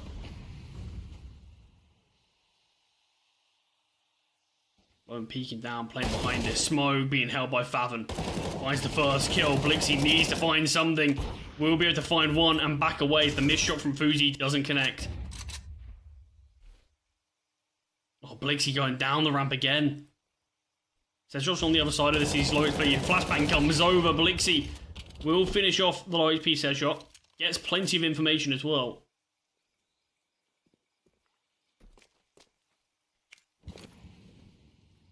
Man advantage from CyberShoke. Could get evaporated here as Forrester goes down, but not ready for Notineki. The bomb drops. Notineki will just wait for his teammate.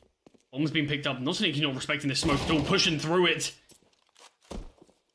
That has been found. Fuzi instantly rotating towards A.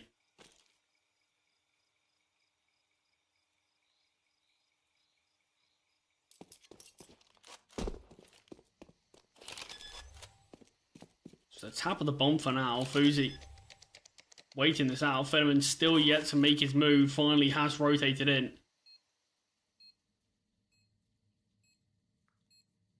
Both Orpers in a 1v1 that could be game defining. Towards Donut is where Fuzi's playing from. It's going to be a full 10-second stick. Fuzi is just jumping. It's a full 10-second stick and he does it. Fuzi loses the round to Fenneman, who doesn't even have a defuse kit. He tries to call the bluff initially, and as soon as we sort of pass that 5 seconds, Fuzi's going to be thinking internally, it's overtime. He's going to have a defuse kit. Of course he is. So he's thinking he's sort of looking, searching for him. That's not the case. Fenneman was the only player on his team that did not purchase a defuse kit that round. Didn't manage to pick one up either. And somehow pulls it off. Nerves of steel on Fenneman to win that. Central towards middle has been really key at finding these frags. Notineki under pressure. None of these bullets are connecting. Swapping over to the USP. Notineki just walked away. Nade somehow doesn't find Kragan, who gets brought down to 2 HP, but Fenneman's ult will find Fuzi. And it's a 2-man advantage. Info's being gained from Notineki. That Rouse is making his way out on A. As CyberShoke could find themselves again, the team with a map point. This round relies so heavily on Rouse and what he can do.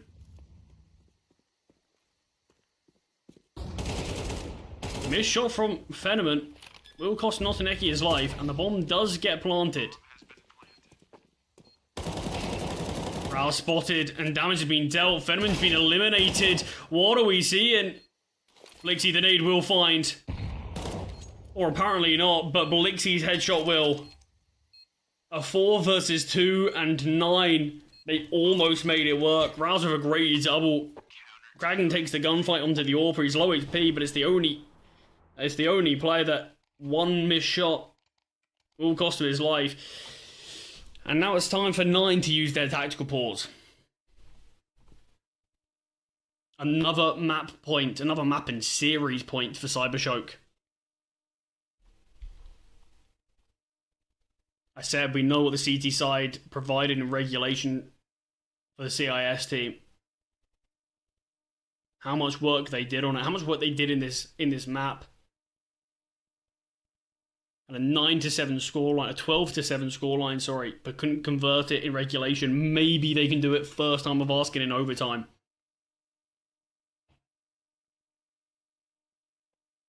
This is where we need the experience of 9 to pay off.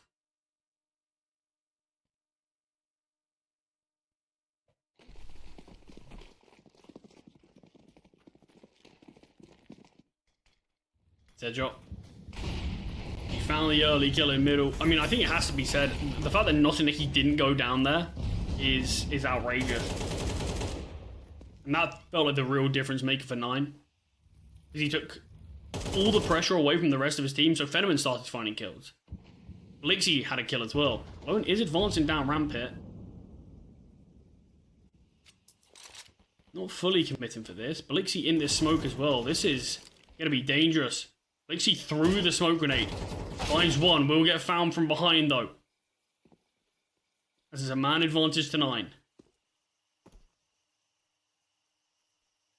As they look to head their bets towards mid and A, Notineki and Forrester are both here.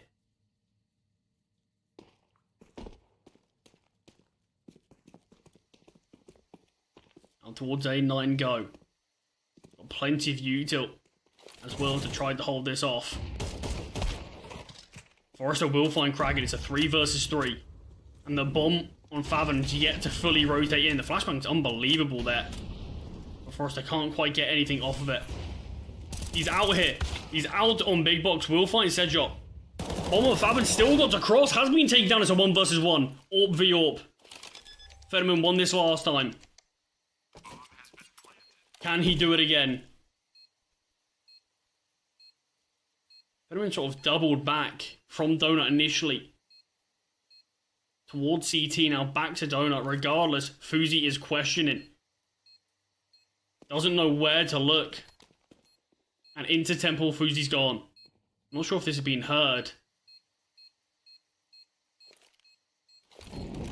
Molotov thrown.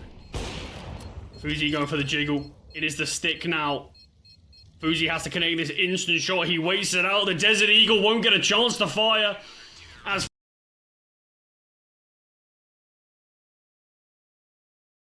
shots in down.